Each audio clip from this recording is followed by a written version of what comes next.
Can you hear me okay?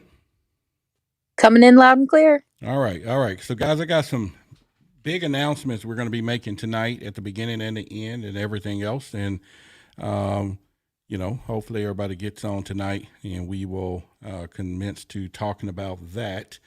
Got a lot of documents I'm going to show you guys tonight, some real deal stuff that you definitely don't want to miss out on. So, if you have not had an opportunity to get on our text list, you better go to Tiffany and I profile and get on the text list. Going to be showing you some actual FBI documents that there's a lot of stuff I got in my arsenal, and I think we're going to be talking about it tonight.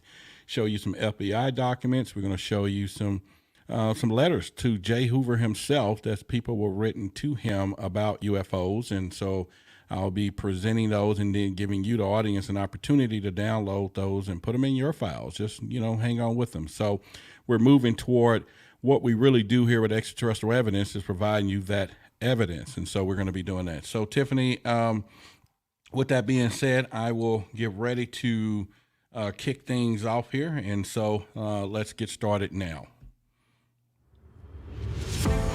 All right, everyone, this is Roderick Martin, and I want to thank you for being here tonight. You could have been anywhere else, but you chose to be right here, right now. And with that being said, we're going to serve you.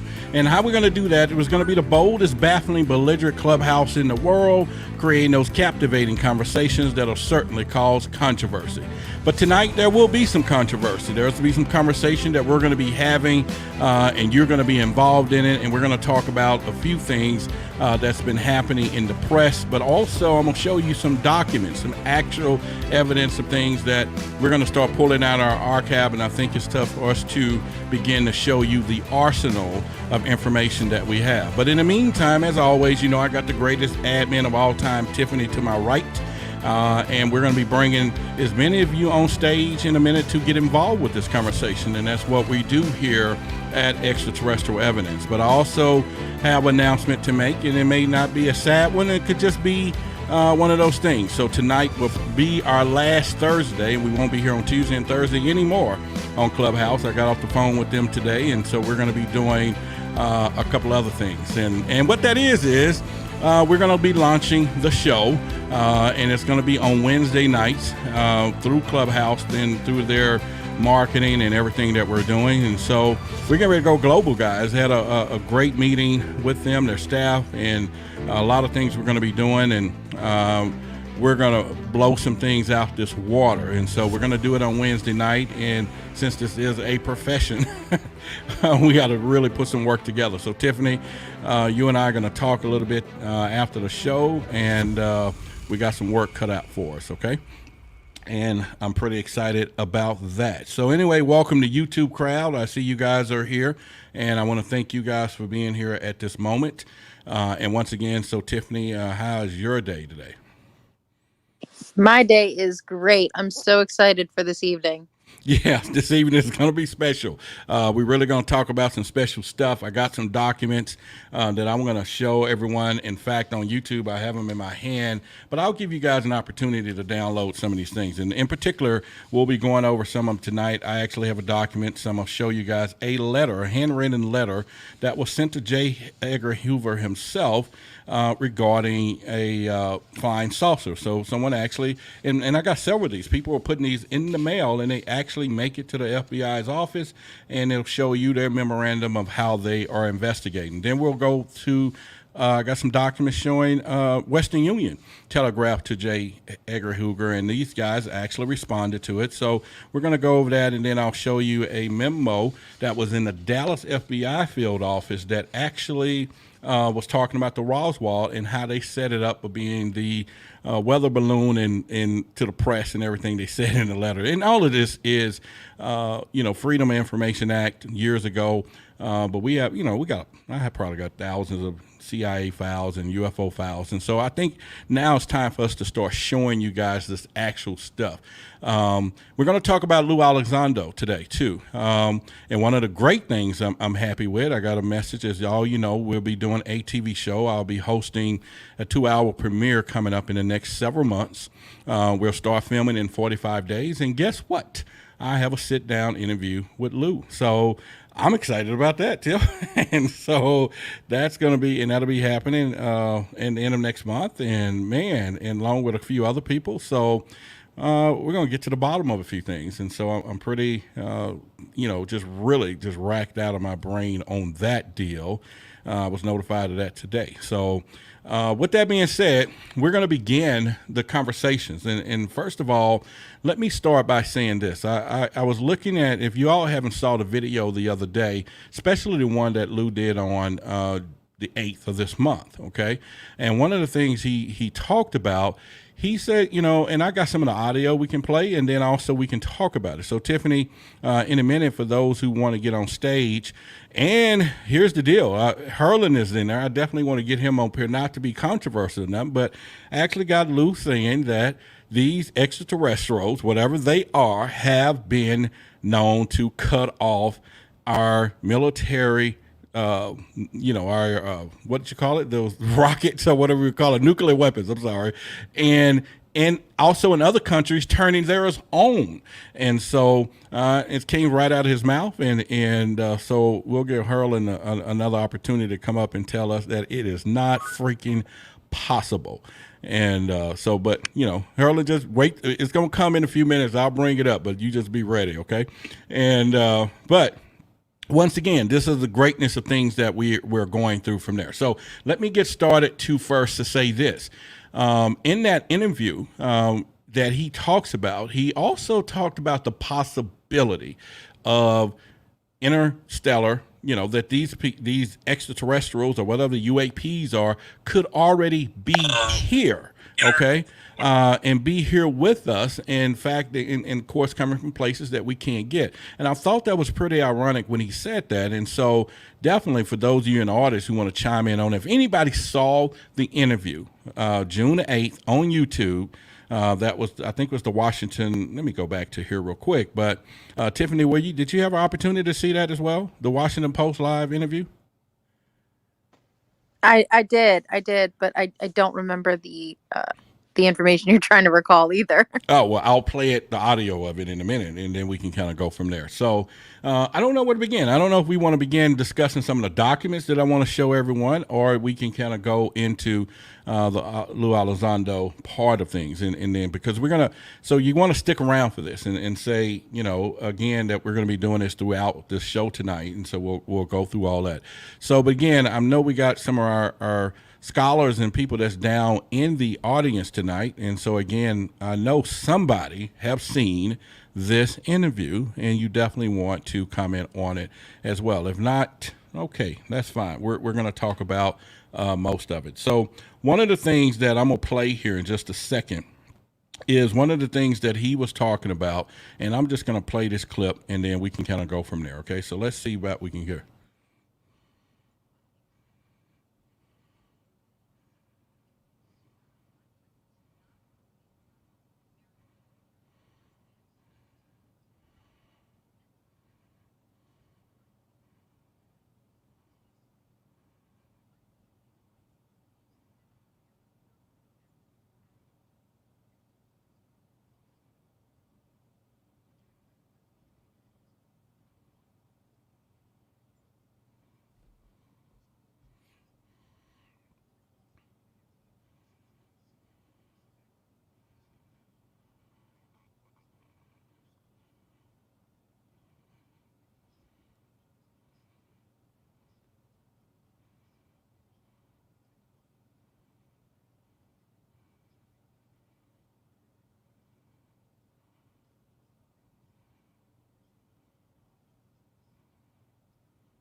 Okay, so Tiffany, what do you think about that? Now that he is and I give him a lot of credit. I do believe in a lot of things that he says, or try to give it some credence. Now, like he said, let's put this to bed that we have that it could be China, it could be other places, and that it's our own stuff that we have in the skies, as opposed to what former President Barack Obama said the other day, that we got things in the skies, we don't know what it is. A lot of people saying the same thing. What do you think now, as this is coming head on, Tiffany, for you first, that he's saying this is not our technology, nor China, nor any Russia. It's not from this world. Well, I think you're calling on me first because you know how I am. Yep. I don't like closing off possibilities without anything definitive that tells me that that door should be closed. I have great respect for Lou Elizondo. I don't know his entire history. I don't think anybody does, because of some of the projects that he worked on. But I do know that information is highly compartmentalized at those levels. And, that's something that he hasn't denied. And I just think it's difficult for him to have complete access to either the people or projects to confirm 100% without a shadow of doubt. Let's put this to bed. Let's say this isn't ours. Let's say this isn't, another country's. I don't know that we're there yet. I'm not saying he's wrong, and I'm not doubting him, but I'm also not going to endorse that either, because I'm still on that fence. I'm in the middle of the road. I think all roads should be open. All right. So first of all, I'm having sound issues on YouTube. So you guys say you did not hear that audio clip on YouTube. Can you hear me talking right now? I'm asking the YouTube audience right now. So if somebody can post a comment to let me know you can hear me talking right now. You have sound, only the clip didn't play. All right, so the clip didn't play on YouTube, which it should have, because we got all this fascinating technology here, because I heard it in my ears, and so maybe there's something different. But okay, so guys, basically what we're saying at YouTube is that Lou Elizondo said that, the possibilities that these things that we see in the sky is not from us, is not man-made from the United States, nor our adversaries have the technology to proceed what we have today, and therefore it should kill the argument that we have things flying around that could possibly be RTR, our triangle aircraft, some things that we have. So again, like Tiffany said, that's not something she, goes into, but, again, I think that, regardless, the positioning of what's going on is starting now. So we got people in the audience right now, and we'll chime in this section. Anyone want to comment on what you just heard?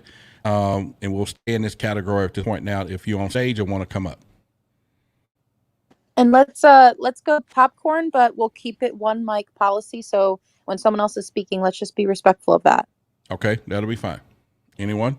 Takers? All right, Nick wants to come up. Let's bring him up on stage. Because silence is not an option when you do audio, guys. We cannot have silence, right? You can get here and sing a little bit and just, you are the one, whatever you want to do, but no silence. Go ahead, Nick. How you doing, buddy? Hey, I'm doing great. Congratulations. I'm excited to see what comes next with your show in your room. So with regards to Lou Elizondo, I think that it's very bizarre that as such a public figure, I see him in magazines, newspapers, TV. He's no longer this niche personality. He's become mainstream. Yet we don't know what he did when he was active duty. And I think that's kind of weird, but at the same time, if he were a plant of some kind, they wouldn't pick somebody who has like a history of working in disinformation or psychological operations and make that the person who's going to run the slow leak of soft disclosure. But I do feel like he's such a public guy that it would not be hard to get a hold of his DD-214, the document that everybody who gets out of active duty military service receives to show what they did, just where they worked and when they served. I don't think that DD-214s can be classified, but I would love to know what he actually did in the military. I think it would put a lot of minds at ease. Uh, he Nick, he just actually to said what respond. he did. He actually. I'm sorry, Harlan. One second. He did say in that video that he did more. What type of intelligence work or something? But okay, I forgot just that fast. It'll come back to me. Go ahead, Harlan. No, I was just gonna say, comment based on what Nick said regarding what information will be listed on DD-214. But if you did work in some sort of special access program, that information will be listed, but it will be you will have whatever organization that special access program fell under. That's the lowest that you will get. That's the lowest information that you will have on that. It was part of such organization. However, as far as the details to which section or which program or which, I don't know, exercise or operation, if those were classified, would not be listed on there. Essentially.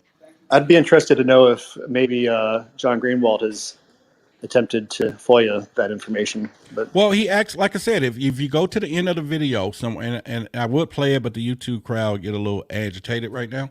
But he did say in this video, because she asked him how did he get chosen. He says, "No, I was not chosen. I was kind of told that this was from his background." He said, "I used to do this for the military or for wherever the government, and because of this background." This is why they chose me for this program. He specifically says that. It's in the video. I can play the audio, and I'm tempted to do it. And I'm sorry for you guys on YouTube, but we're gonna figure out a way. Maybe Nick. it should be like a very simple answer. It was simple. To, It was like in 30 seconds. well, I mean, like what was your MOS, Oh, okay. I don't do military that. occupational specialty? Like, I was an intelligence officer. What were you? Were you an imagery analyst? Were you, some kind of other intelligence analyst, human intelligence, or there's As lots of far different as, shades. as far as I know, it's Army counterintelligence, Yeah, right? that's what he said. Something like that on the video, and whatever it was supposed to have the same specialties that he needed because they were trying to see what was these things flying around, and because of that background is how he started there in 2008. Then in 2010, they had him to head the program up. Okay, well, that actually makes a lot of sense to me. When I was active duty, I spoke to a recruiter for counterintelligence, and one of my best friends went into it. And the whole premise is that you literally get a new backstory, and for the most part, you serve stateside. At least that's how it was described to me. You get to grow your hair out. You have a fake job. It's all in the name of counterintelligence, which is like defense. It's nothing too crazy. I mean, trying to stop bad things from happening in our country. And a lot of times they'll deploy to embassies as well. But yeah, it's like one of the few things you can do active duty Army where it does not look like at all like conventional warfare. It's very much like James Bond kind of stuff. That does exist. I've seen it. So that's interesting. Knowing that now, I'm not surprised that we haven't seen some details. And then besides, you guys have been in the military. Can somebody go on national TV, as he's been on all these channels, and say that he wasn't part of our military or didn't do some special things, even though they may be sending a little letter out debunking it? But there would be hordes of people saying it's not true, he didn't work there, or this is not what he did. Is that possible, right?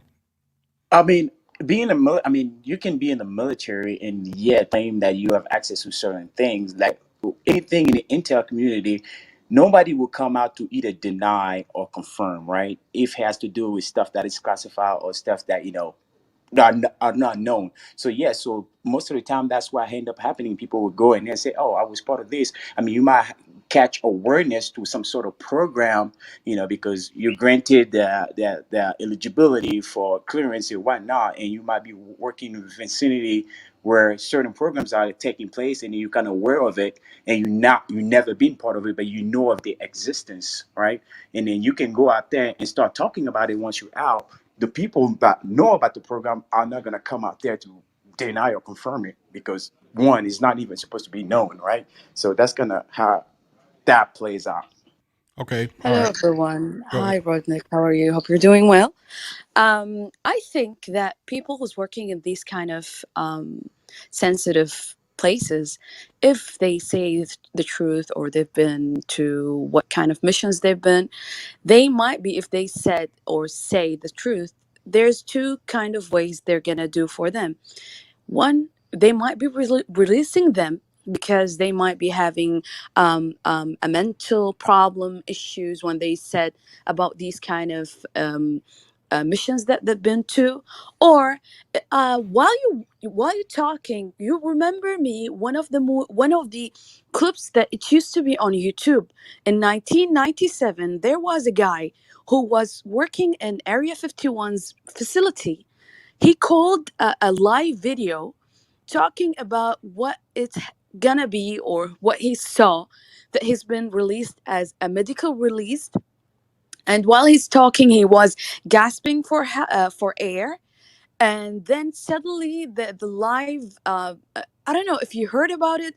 It was a call in 1997. It's just like it's a radio call, and the guy is just like asking the other caller, did you heard about that call? Did you heard what I said? Someone's talking to me. And then he said that they there is some kind of creatures. I don't know if you heard about this call. Yeah. It's the telephone call, right? Where he, Yep. yeah, Yep. he ends. It ends by him saying that he's gonna get trial and get. He's Yeah, looking. they're gonna depopulate the earth. They're gonna just there are creatures, dimensional, I don't know, creatures who's just Yeah, controlling the earth. I felt that he's talking about things. He was in the 90s, the college was in the 90s, but right now we can see it. The things that he was talking Now, about but I guess what it, 2021, is it guys. Sakina? Is that how you pronounce that, right? Yeah, my name is Sakina. All right, Sakina, beautiful name. And one of the Thank things you. I want to come into this and say, I understand you telling the story. So are you saying that for those reasons, because I guess we are debating how and why someone would say something if they were in the military or express what they really do. So can we bring that into context of the story? You're just saying that he was afraid that he would get in trouble, by our government or what? I don't know, but he was working in the Area 51, and he was released as a medical release. And from his call, while he's talking to the VJ, the radio presenter, he said that, and he told the VJ that he was working, and he was introducing himself and telling them that where he was working. And he, while he's talking, he just like he's run away from something, from someone, I don't know Oh, exactly. okay. I got you. And then yeah, he's just escaping from someone. And then just like a less than minute, the radio live broadcast, it was shut off. And So the radio, yeah. I think what Yeah. Roderick was asking was, how does this story relate to our topic at hand, which is Luis Elizondo and his public statements? Yeah, because it's just like related when when Redneck tell Nick that, as you are a military person or someone who's working in a military missions, I mean top secrets missions. What if you know about things that it happens, and when they released any guy who's working in a sensitive department, and he's trying to say the truth, they might be accusing him that there is something wrong with him while he's talking the truth. Someone's not believing him what he's saying.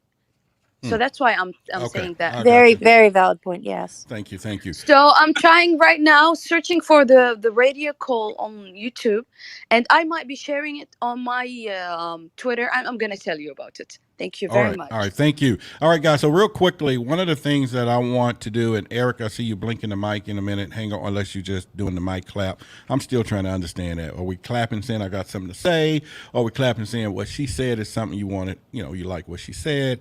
And so maybe we need to do another rhythm with that, Tiffany, like tap, tap, or tap, tap, tap, tap. Just something that we know, like Morse code, right? It's Because not that complicated. it is for me, right? I'll be looking at the mics going, I'm thinking first somebody got issues, and they issues got issues with the mic. And then I'm thinking, okay, wait a minute, they like what someone else is saying and they're clapping. Or somebody saying, let me in, coach, let me in the game, coach, I want to talk, so either which way. So, I just have a question. okay, there we go. It worked there. Go ahead, Eric. I have two questions. One is, just along the context of government disclosures. I think it's been widely discussed in the media regarding the U.S., but I'm curious if you guys have followed other disclosures from other governments in terms of UFOs or UAPs. I've read some, but a lot of it comes from kind of a U.S. lens. So we'd love to kind of hear if you guys have looked into whether other governments have, provided classified or unclassified information around UAPs. And then, the second question I had was the New York Times article that basically is front running the conclusion of this upcoming June report. I'm curious as to if you guys have any thoughts of what is the potential nature of the classified annex, given that the conclusion seems to be like there is no conclusion. So I don't know like why they would have a classified annex if the conclusion is there is no conclusion. So those are my two questions. Thank you. Well, I don't know if there is a conclusion have come about anyway, right? And so I think, we all got speculation, Erica, what is going to be said and what's not.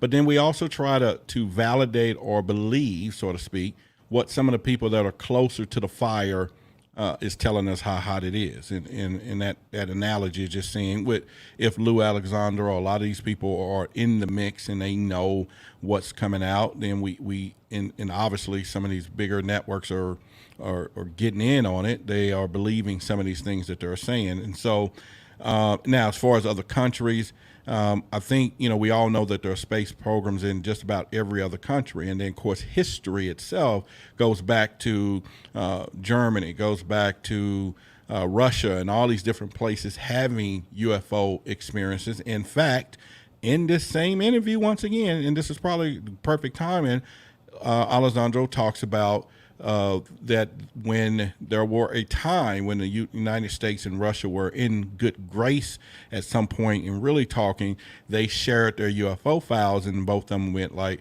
damn, we have the same issue. And so for a few years back, they were talking about that together. And so hopefully I kind of answered a little bit, and if not, we got a lot of people up here who can get my back on this deal. So.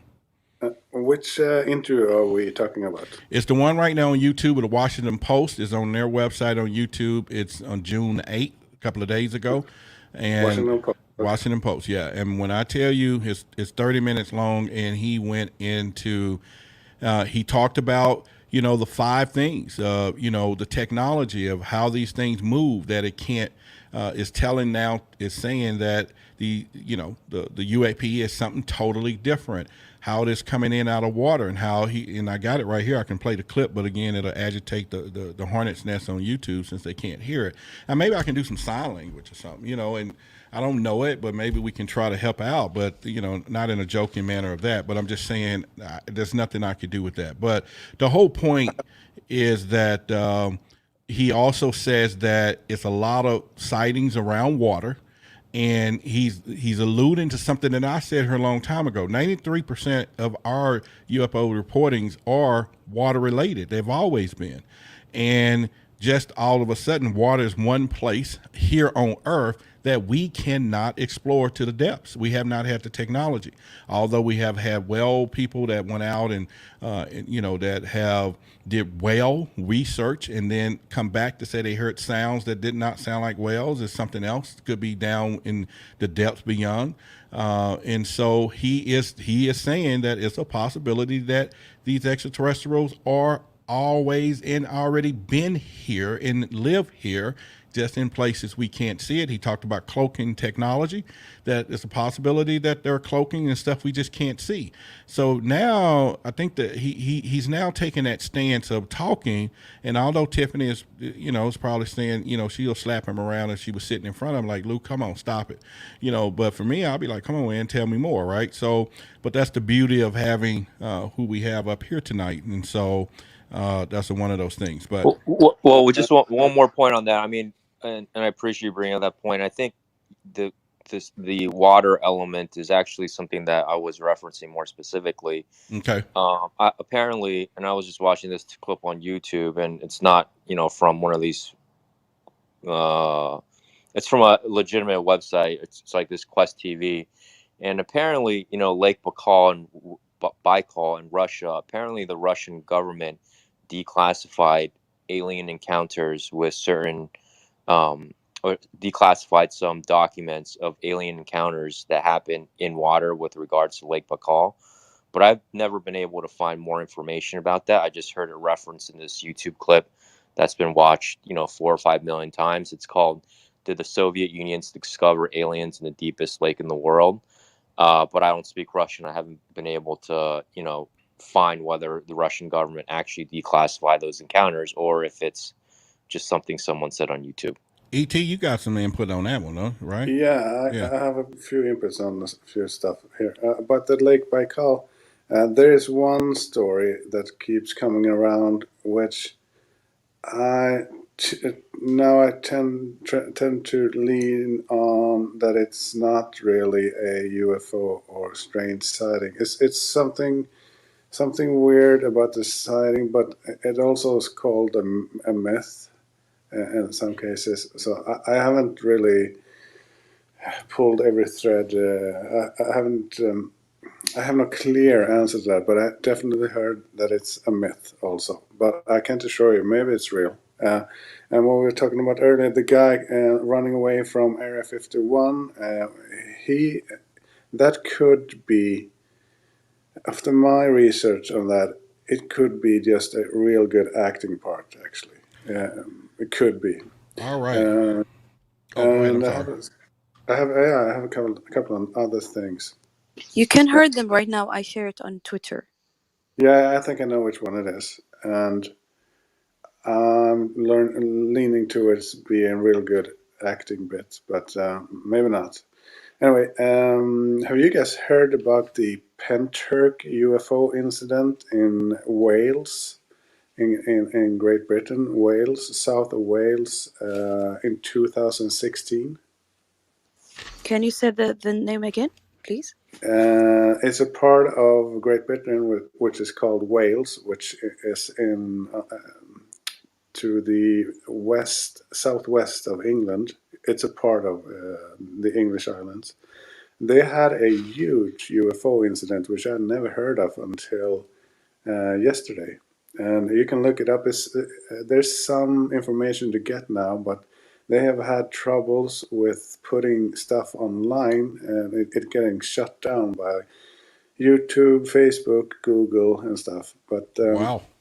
yeah, it's military, lots of military aircrafts in the air, and a big red pyramid shows up, and they shoot down some kind of green lighted barrels, and there's a huge explosion which just trashes trees, and it shows up on the Richter scale like 40 miles away. Hundreds of people were woken up by this big explosion, and they have measured radiation from that part. So the saying goes that the military shut down a UFO and recovered it. And there's a lot of supporting evidence for that story, because they lied about what they were doing there. And they, for some reason, claimed that the trees had some kind of sickness, but that doesn't add up, because the sickness they said it was, the government doesn't treat tree sickness like that, like they did in this case. And this And there's many witnesses and people who woke up by the blast. And it's a So can huge we thing. now? Or is there any information still out there somewhere that we can? If anybody in the audience, if y'all can track that down, YouTube, or send me some stuff to proof at extraterrestrialevidence.com. Et, if we Yeah, can find any of that, I'll send it to you. You'll find this. Maybe you can interview her too. It's a witness called Cass something. And the last thing I would like to say, well, I forgot one thing, but I'm watching now Australian Skies. It's a great documentary. It really took me by surprise. So many quality videos of UFOs. This is guy called Damien Lutz, in Australian guy, and he's been followed by UFOs all his life. And the latest couple of years, he sees them all the time. So he brings cameras everywhere, and he gets real good UFO video, daytime, nighttime. So really good documentary, Australian Skies. All right, AT, okay. I don't know what's wrong. Why people, while they're filming or recording The the skies, the Hunger and they Rabbit see, jumps, Tiffany. yeah, and they just once they upload them Well, on the in companies, yeah, they in the they remove them. in the interest of time, I think we should move on to the documents that Roderick has prepared. Just because it does take a little bit to get those documents up and to host our discussion, and we are on limited time. All right, appreciate it. Okay, and thank you, Et, and I'll get that, and Sakina as well. So here's what I'm going to do real quick, and Tiffany, if you want to do a quick reset, and then I'll get on with the next phase here. Good evening, everyone. You are in Extraterrestrial Evidence Club. Tonight's discussion is on UFO disclosure updates, and we are going to be reviewing some government documents for proof of extraterrestrial evidence. Maybe. All right, then. Okay, so this is my little newscast backdrop to say this. In my hand on YouTube, you guys can see this. This is a document that's kind of redacted, and I'm going to go over what it is a little bit. But I'm also, if you're on our VIP list, in a minute, I'm going to activate this on the website. All of these documents one by one, and you can be able to go there and download it yourself. So, but what they're looking at on YouTube and what I have in my hand is from the Dallas FBI office itself. This is the beginning. This document dates back to July 22nd, 1947. It comes from the FBI's office, and it's in retrospect to the Roswell crash, okay?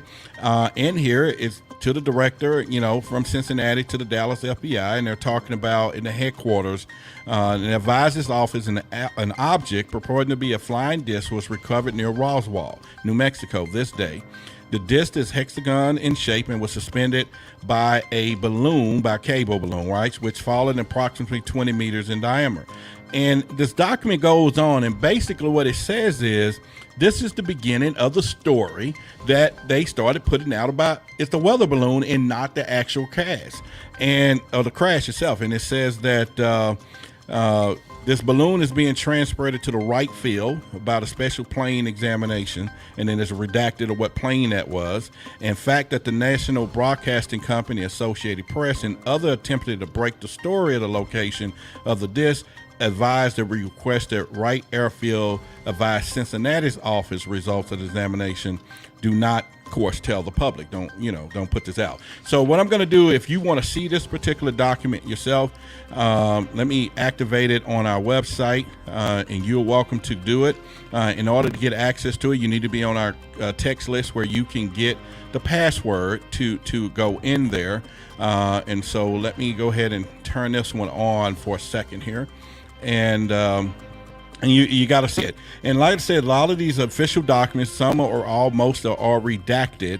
And so at this point, it's going to take a little bit. But what I was excited about showing you guys this out of our archives here is the fact that it's just the beginning of when they started the story of Roswell saying it was a weather balloon. And here it is right here of them saying, here's how they're going to communicate this out. And so I thought that was pretty pertinent. Now, it is up on our site, extraterrestrialevidence.com.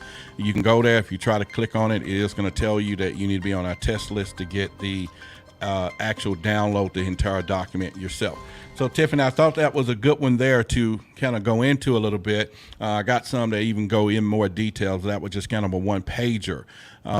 And it just kind of goes back to the beginning of time when all of this began, again, with the Roswell story. What happened? It is a weather balloon. It's not really a down aircraft. And so my question would be, you know, today, since we're getting to where we are, and Tiffany, I guess I need to put you on the spot today. Is that okay?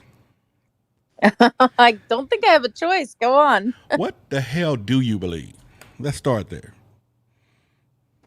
I believe that all avenues are open. I don't see enough evidence on any side of things to close a door. I don't see the ability to say, um, no, there is nothing out there. There's people who believe in interdimensional beings. There's people who believe in beings in the ocean. There's people who believe in extraterrestrial. And I don't have anything that tells me absolutely one of those or all of those are correct. So I just kind of am an observer for now. And I just investigate to find what I can have as solid proof one way or the other. So that's I guess the basis of my belief. Is anyone else on stage a skeptic that's up here right now? I'm not a skeptic. You wrote Hello, you everyone. wrote a book though, right, Terrence? Yes, I wrote a Okay. book titled God's Child.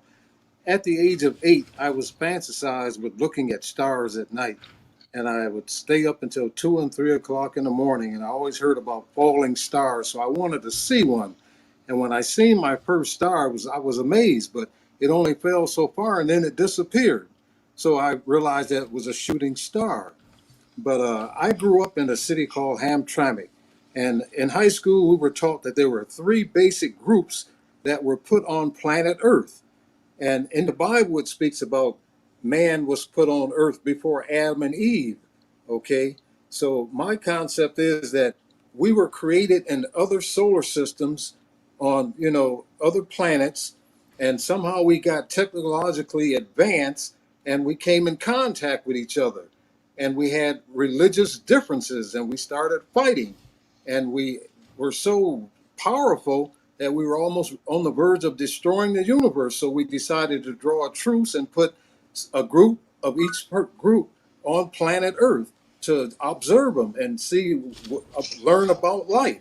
And here we are today trying to figure out, what we are. We're all God's children created by a superpower, and we were put here, like I say, to come together. And a lot of people are trying to leave the planet, with the space programs and stuff like that. But we were put here for a reason. And Okay. Well, let me ask you a extraterrestrials are question. real. Okay. Well, then that will be the short answer that you're a believer and you're not a skeptic. And we're gonna, I still want to see something more. well, you know what? We're going to keep going down this path and all that. So, Terrence, I appreciate you, and I got your number. We talked, and we're going to do some conversations on Yes. the back end and see where we can go with that. So, again, I have another document that I'm going to show. One in particular is a little longer. I'm not going to go all into this one. I just want you guys to get access to it. It actually is a letter written to J. Ever Hoover, and I guess at that time they can just put anything on the mail and it gets there. And it was talking about UFOs. The guy actually wrote in his hand, and it went to the director of to the director of intelligence, War Department, and they were talking about, and it was from J. Edgar Hoover himself, that he responded to the letter and said there is an attached. Here are two copies of a letter received above captioned individual. Together, the copies of the newspaper clipping to enclose a concerning of a flying disc. He redacted some stuff out. Then he said that it has been acknowledged, and he advised the copies of the letter has been furnished to you for consideration. And this is the actual handwritten letter that the gentleman wrote about his experience to July the 7th, 1947, 10:30 p.m.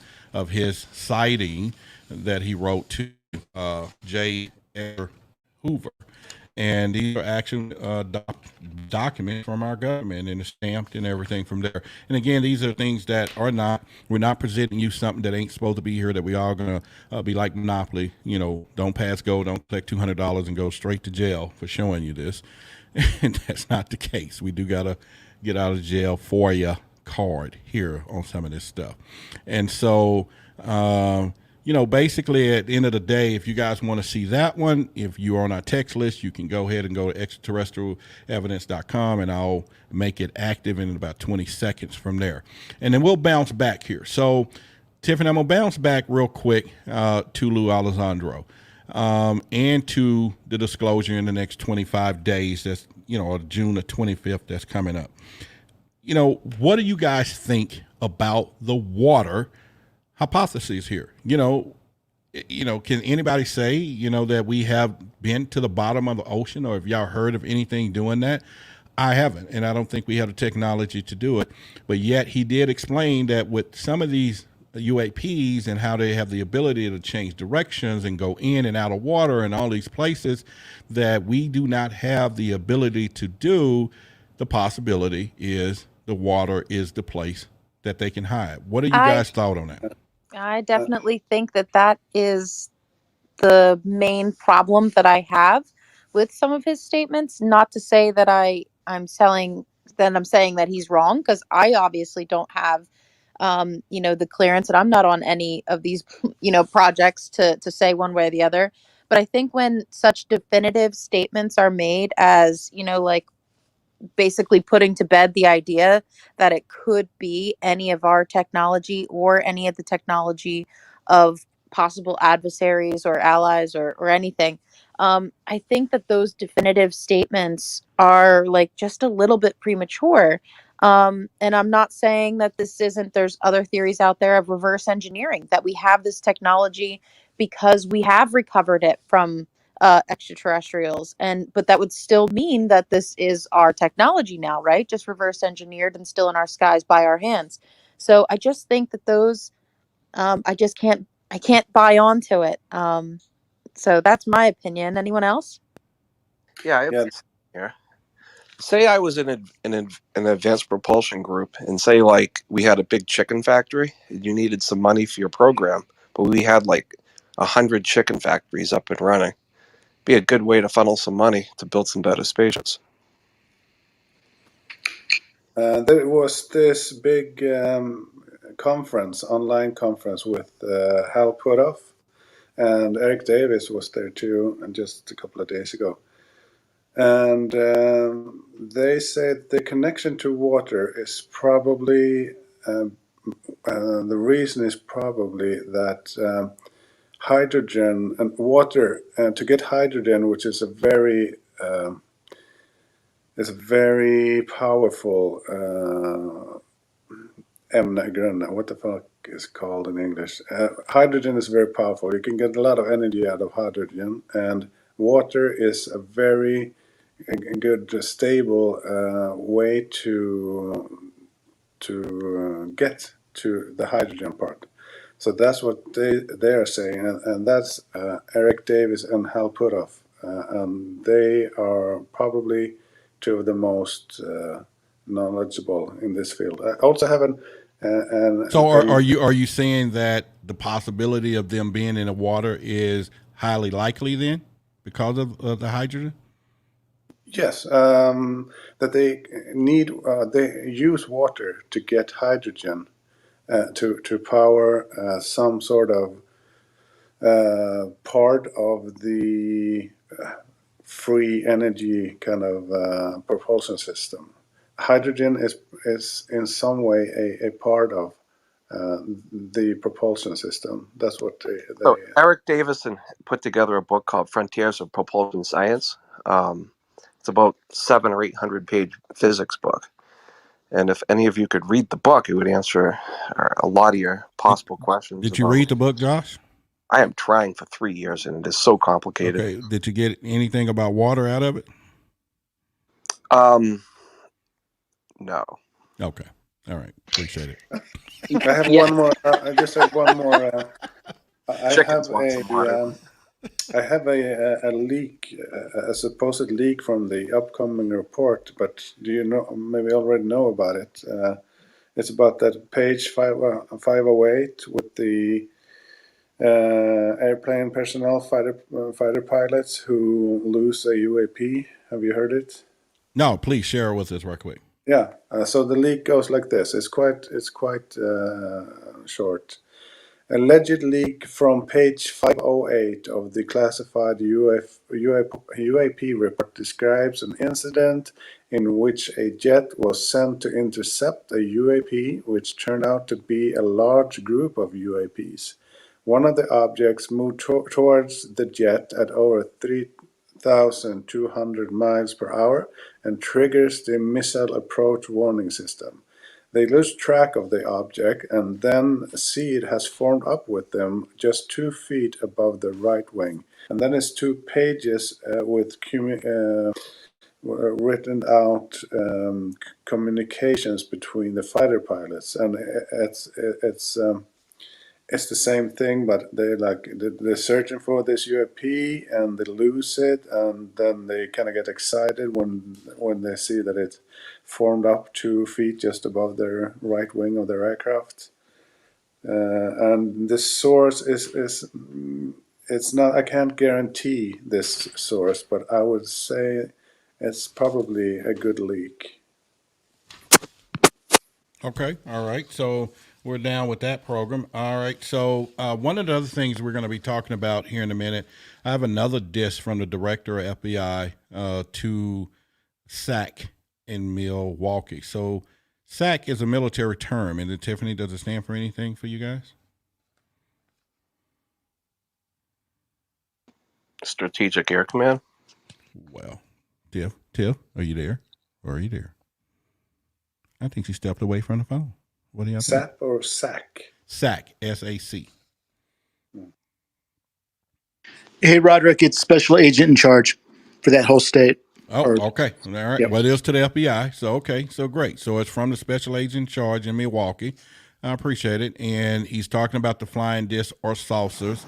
And he's talking about a telephone call from Mr. Fletcher at the Bureau at 8:30 a.m., July 7th, 1947. And he said, here I'll attach some clippings from the Sentinel. And he's talking about from the Bureau's information, the United Press, and a telephone about a residence 3 or 4 times between 1 a.m. and 2:30 about the guy who's seeing a UFO. But he also talks about, and this thing goes in here deep, of course, they instructed everybody to make no comments to the press about this. And it's just another one of these documents that goes into it. And then it has a clip of the flying saucer itself. So it comes back, or not the flying saucer, but the newspaper clipping.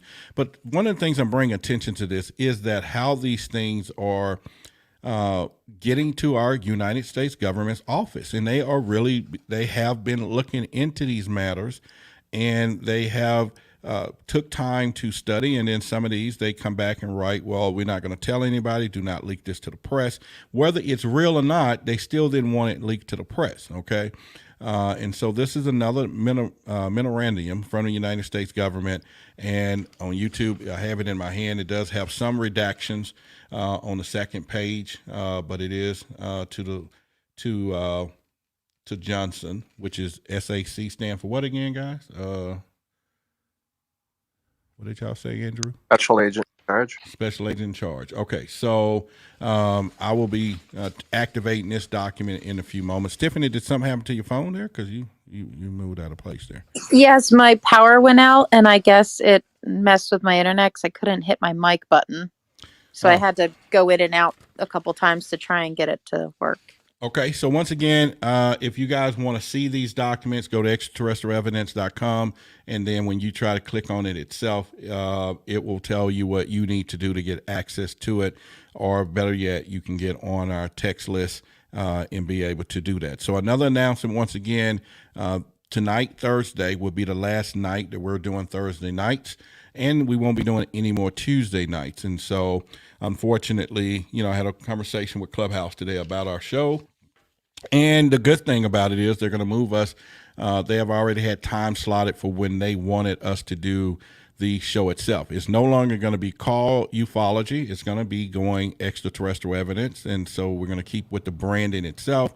And it was a wonderful conversation with them and about seven other people throughout their, their program, other brand people all over. It was a bunch of people on this call and explaining how they want to expand what we're going to be doing here, guests, celebrities. And so we're about to break the bank on this deal of really getting you guys some wonderful information from some things. And so it's going to be really excited. And starting Wednesday night is what they said is the time slot. I think is 9 p.m. And so we'll get with Ben and them to kind of see what they want to do with their time slot. So we're going to have to move some stuff around. But the most part about it is, Tiffany, for us, it's just going to be once a week now. And that gives us a little more time to prepare and do some things because this is going to get real. The fact that, it's trying to partner with corporate sponsorships, different stuff that's going to be happening on the real table, and the way it's going to be promoted and all this. It's going to really take some real time, effort involved, to become, to give you guys the best of what we can do. And so I'm excited about that. And, definitely, we always like being here Tuesday and Thursday night.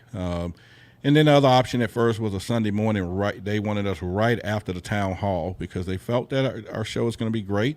And I just said these things are best talked about at night. So we cannot be talking about this on a Sunday. And for us too. I mean, that's just time we spend with our families and a lot of stuff that we're doing from there. So anybody want to comment on that? We're now going to be once a week, Wednesday night. Of course, this is all designed around now that Clubhouse is behind what we're doing. It's perfect. With our show. It's right in between the two shows. So. And they said that Wednesday night is some of their biggest times of something. I got a report on that today they gave me. But I think at the end of the day, they're really encouraged about what we're doing. Got some people on the back end, some well-known people that's going to be helping with a lot of this project. And so I can't really tell their names, but I was blown away, and so we're going to be doing some things with this. But most importantly, our audience should grow. Some things that we're going to be doing, but I definitely want you guys on the inside track of what we're going to be doing, especially our base and everything else it says. Any other comments before we move to the next topic, Tiffany? Anything? No, I think we're ready to move on. Okay, so one of the things we want to talk about, and as I'm bouncing back and forth of documentation beat conversation, if any of you have anybody in the audience downloaded one of the documents, and I want to bring you up, and you kind of tell me a little bit about what you read or what you see, or anybody have done that's up on the audience right now? Are you guys getting those documents, right? Okay, we got a hand just went up, so that's good. Alice. So let's bring Alice up here, and hopefully it's regarding to what we just said there. Alice, did you get one of the documents? No, I didn't get one of the documents, but I have experience with UFO. I actually just tapped into you guys. You did what? So I just came on. I just came on to your platform. Okay. Well, welcome to the platform, and appreciate you here. And then we will have some nights where we give everybody an opportunity to come up and really tell us what your experience and everything else. But if you want to, since you're here, and we'll give you the roles of today, if you want to just, can you say anything about it in 15, 20 seconds for us, or is it going to be a long story? No. I was just anything UFO. I always evidence. I say extraterrestrial evidence. Hey, so I'm with you. I am a contactee. I as an adolescent, I saw the craft and I saw the being, and I don't want to make it on because you told me 15 or 20 seconds, so I'm going to stick to what you said. You know what? I appreciate you. Yeah, I am. I am I hate that word, to contact you, because people look at you like you crazy and you making stuff up. But You'll never find that here. yeah, well, you 100%. It is star beings, and they do visit us, and some of us are contacted for certain reasons because of we being a very important part of this planet's evolution, and we're speakers. So All right. somehow they know our personalities. I guess that's why we are contacted, because I'm definitely an outgoing person. All right. Well, you sound like a great woman, and we appreciate you coming up tonight. And it's one of those deals to, really just let everybody come up and express themselves, and we appreciate you. Is it Akash? If I pronounced that right, you came on, and then Dakota, if you want to chime in, or Dakota. But after It's that, Aksh, not Akash. okay, go ahead. Do you got anything you want to add to this today? All No. right, yeah, I can just jump in real quick. So I'm new to the show. Came actually from listening to the Spotify podcast, so it's really cool to be here on Clubhouse. But I'll be super quick. I just want to make 2 points to 2 previous subjects. First, in terms to the water, what really gives me a lot more evidence in that is also Captain David Fravor's report on that. Obviously, he's super credible. But then also in terms of folks who are investigators and are like, I just need something myself. I'll just make it quick.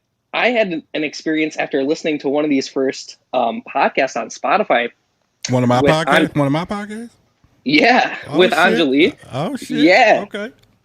And I was like a staunch atheist before this. It's like the Pentagon Tip. investigations That's that right down like, Tiffany's alley, so go ahead. yeah, that's like kind of what got me interested in this. And yeah, I listened to the one with Anjali, and me and my partner were like, wow, that's pretty jarring. I think her report was like pretty sobering. And we were like, all right, well, let's like meditate for a little bit and like, just be open minded and see what happens. And we had an experience that night, and like, we live in like a quadplex, and like everybody else who lived in our apartment, like, verified odd things that they experienced that night. And so, yeah, pretty wild. I think, if you meditate and you keep an open mind and you allow yourself to 100% believe it and ask for contact, weird things happen. All right. Well, you know what? I'm glad you experienced that. Ronald, I know you've been on stage a while. Have you said anything tonight, Ronald? Yeah, I was flashing my mic for a while. See, I asked y'all, is that what that meant, Tiffany? See, you see that? I thought he was just telling that whoever was talking was doing a good job, or he had mic difficulties, See, I need to figure out a code flash that I would know. So what we're gonna do? You guys flash the mic like dot dot bop dot dot bop. Then I'll know y'all talking to me. Yeah, we met Ronald last night, by the way. But go ahead, Ronald. From what I understand, a slow flash means that someone would like to talk, and a fast flash is like clapping. That's from what I understand. Tiffany, yeah. You see, you got me out there. Tiffany usually teaches me all this stuff. You see how you got me out here, Tiffany? See, now I had somebody here to put me out there. Not everyone's got the finger dexterity to flash quickly. I mean, okay, I get you on that one. Oh my God! All right, so only here, first, y'all. Go ahead. First, thanks to Nick for bringing me up. For bringing me into the room, and thanks you guys for bringing me up to the stage. I'm in Canada, and I do have 2 questions based on what you were talking about First, regarding water and UAPs, like, I wonder if there has been a connection made with the Bermuda Triangle, because that's been hypothesized as either a gateway to other dimensions or like alien activity there. What the U.S. Navy might have seen going into the water might be a different race. Like, supposedly there's not, one single race of aliens. And why I would say that is because the second point I wanted to ask, or question I wanted to ask, like, this report that's coming out very soon, it's compiled by the U.S. government, right? There's a few years ago, one of our former Canadian defense ministers, a guy named Paul Hellyer. He made a lot of he had a lot of news here in Canada, which I believe went down to the U.S. about how he believed it was time for all governments to disclose everything they knew about extraterrestrials, and that how there are many, like he knew of many stories, and there's many races of aliens are here. And then shortly after he came out, and he actually said this under oath to Canadian Parliament, the there's the Minister of Defense for Israel did the same thing. I think his name was Iman Assad. Chaim Eshed was his name. Chaim Eshed, right, Chaim Eshed. And Chaim added to what Paul said. In addition, he said that there's a galactic, a collection of, I forgot how he termed it, but there's a galactic organization, like there's some structure of it, federation, right? And that they didn't allow humans to join yet because we weren't ready. But nonetheless, do you think foreign governments, particularly here in Canada, like most of the time people don't talk about Canadian sightings, even though supposedly British Columbia, where I am, is one of the highest UFO sightings in the world.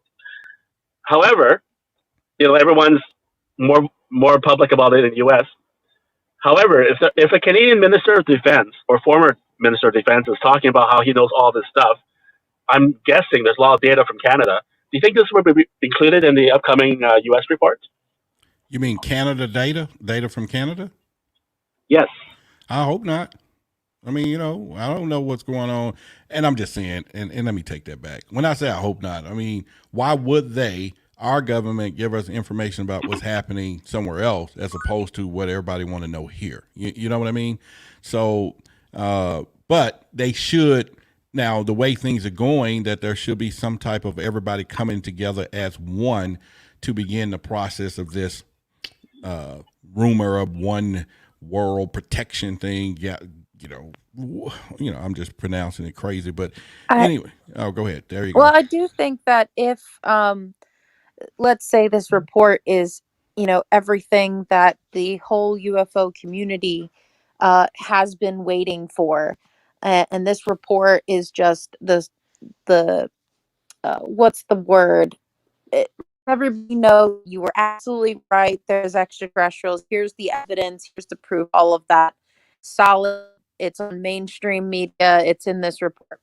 I think that other countries are going to kind of, whether or not they're on board, I don't think that's really going to be a question anymore, because if there is something that's extraterrestrial, that's outside of our entire planet, so the borders of our countries won't matter as much, especially when it comes to disclosure. So there's no way that you could say, yes, there's UFOs over the United States or in the waters near the United States, and then exclude all the other countries or other airspaces. It's not possible. So I think that whether or not it's in that report, if there is something to be said, other countries will release, because there's no way to separate them. Right. Okay. I'm with you. I'm not sure. I'm not sure I agree with that, only because I do business internationally, and I do know. So, I mean, you asked a question and she gave you the answer, but you had already had a different scenario. Go ahead. Tell us about it. Based on the answer, okay. I understand how we all want to come out and share what they know. But that's really why I asked if this report is we having some bad audio on you, Ronald. Am I the only one hearing that, or anybody else? No, he's skipping a little. Yeah. Okay. Oh, am I? Sorry about that. Okay, it sounds a little better now. Go ahead, try it again. All right, I'll try. Yeah, so basically, I mean, we all would prefer there to be some congruence and cooperation between all the governments.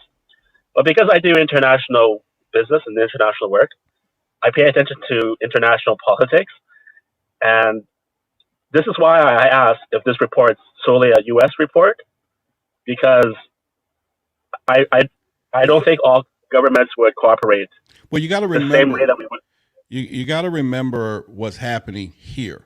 If if it's about the money, let's go there. If it's about the government bringing the American people online so that we could then all agree to fund the new Space Force because of the possibility of a threat or all that, our government is not going to tell us that something is happening in another country, because people over here tend to say, what the hell has got to do with us, right? But like Tiffany said, it is connected to all of us because there's no more boundaries. But if their agenda is to get money together or begin to get people behind the economic side of space, then they have to present information to us, to provide to us in the United States, to concern us in the United States, and to say that they're flying over Dallas, Texas, at my address 202 Butterbean Street, which is not my street, guys. But you get what I'm saying. And then I'll be like, yeah, okay, if it's over my crib, you can have my $20 for a gun. You And get what I'm saying? I also want to clarify my statement, because maybe I wasn't clear enough. I'm not saying cooperation, right? So I'm not saying that suddenly there's going to be this free exchange of information between governments. I personally don't believe that would ever happen without some immense need, right? A serious global threat. What I am saying is that if this report were to come out and say, yes, there are UFOs that can also submerge in the Pacific Ocean, it's going to be pretty difficult for any of the countries and territories in the area of the Pacific, because no one owns this Pacific. It's going to be very difficult for them to say, oh, yes, this is just going over Hawaii, which is a U.S. Area, but it's not touching anything else. So they're not real for us. They're only being disclosed in the United States because they only exist in the United States. It's not like a species of animal that is within a border and can be documented that way.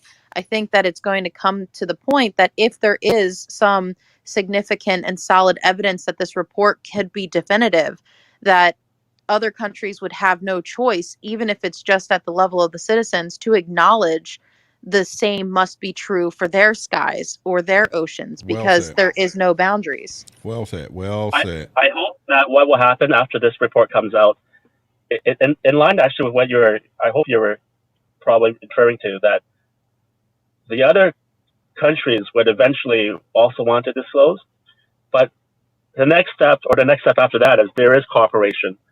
I mean, I read a lot of science fiction growing up, and that the the revelation of aliens. Even if you guys watch Star Trek, I mean, this might be getting a bit too sci-fi, but the revelation that we're not alone in the universe is what unified the globe to get together, and borders go down and differences are dissolved.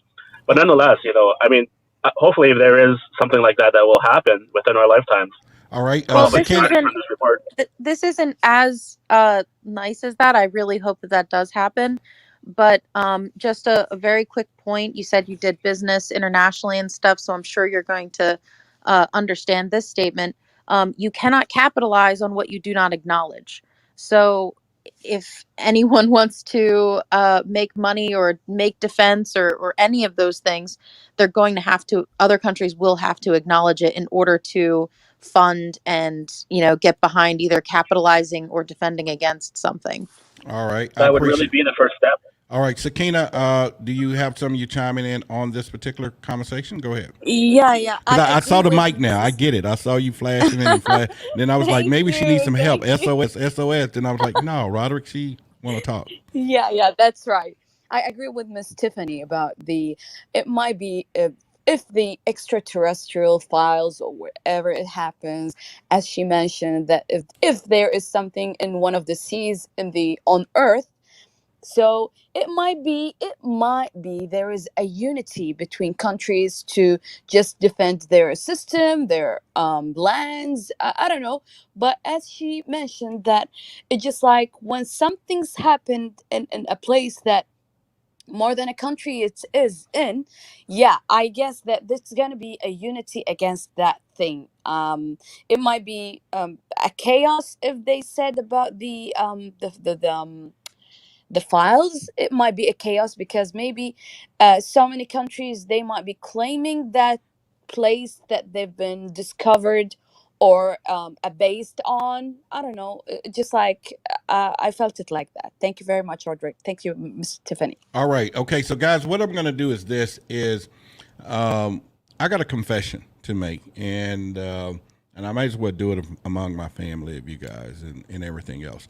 But before I do that, Tiffany, I got a question, and maybe all of everybody up here, well, not just for you, it's for everybody else. And it's not a trivia of anything. Tell me, and anybody on this stage, if there's something in the sky flying around that we don't know what it is, true or false, would it be considered a unidentified flying object? Yes or no? Yes. Yes. Okay. Yes.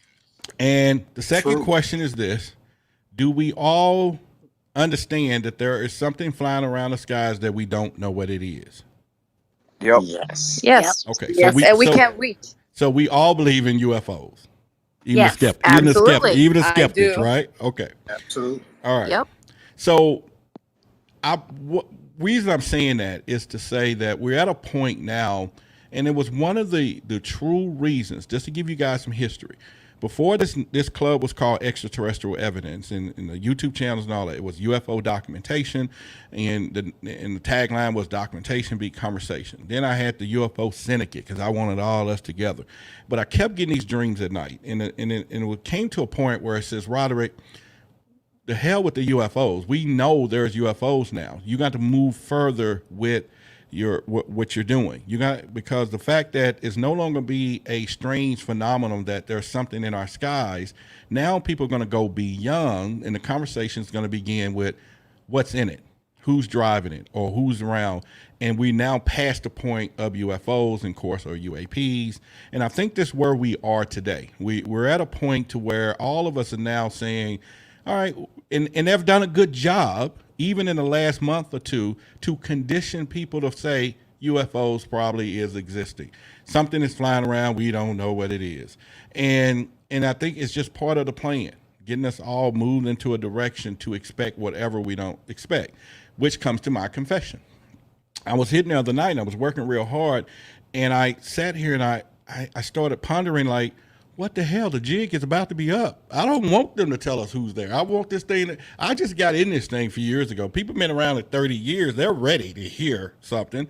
But for those of us who are new UFO investigators and all that, what happens if tomorrow they do turn around and just give us everything? Do we just stop the clubs? Is it done? Oh no. Is the jig is up? That's You know the what I mean? beginning. No, that is the Never beginning, ends. Roderick. I thought of that myself, being newer to MUFON than you. And See, I thought I was the only one thinking that. Like, okay, well, it's up now. What do we go for here if they just slap out and he just jump out the ship and say, hey, I come in peace? there will always be people with experiences to share. There will always be more to know. There will, in my opinion, full transparency. I think expecting absolute full transparency. I don't believe that'll ever happen. And I think there is actually good reasons for some things to not necessarily just be put out into the public. And so I think there's always going to be something to learn and discover. But if this is to come out, if the report is everything that the UFO community has been waiting for, and it's complete vindication, like, yes, we were right, I still think that there's definitely still a space for Roderick Martin. All right, I appreciate it, because I sure was just looking, thinking about it one day, and for a minute it got to a point, and JR on YouTube says, you can't handle the truth. And that is one of the lines from the Few Good Men and everything else. You want me on that Clubhouse. You need me on that Clubhouse. Because people, yeah, go ahead. Come on, give us a little more. I'm with you. See, y'all, to bring the best out of Tiffany there. You get it? That's good.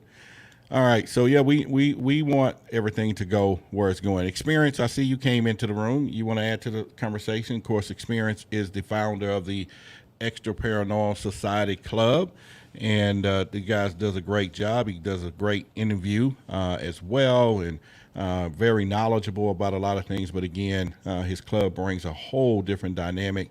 But sometimes our stuff interlaps, but that's because we all are interested in a lot of the same things. But at the end of the day, he commands a great ship over there. So, anything you want to bring to the table, my friend? Yeah, thanks, Roderick. Appreciate it. Yeah, so when I started the club, more into the ET thing, although I'm also interested in ghosts and spirits and all that stuff as well.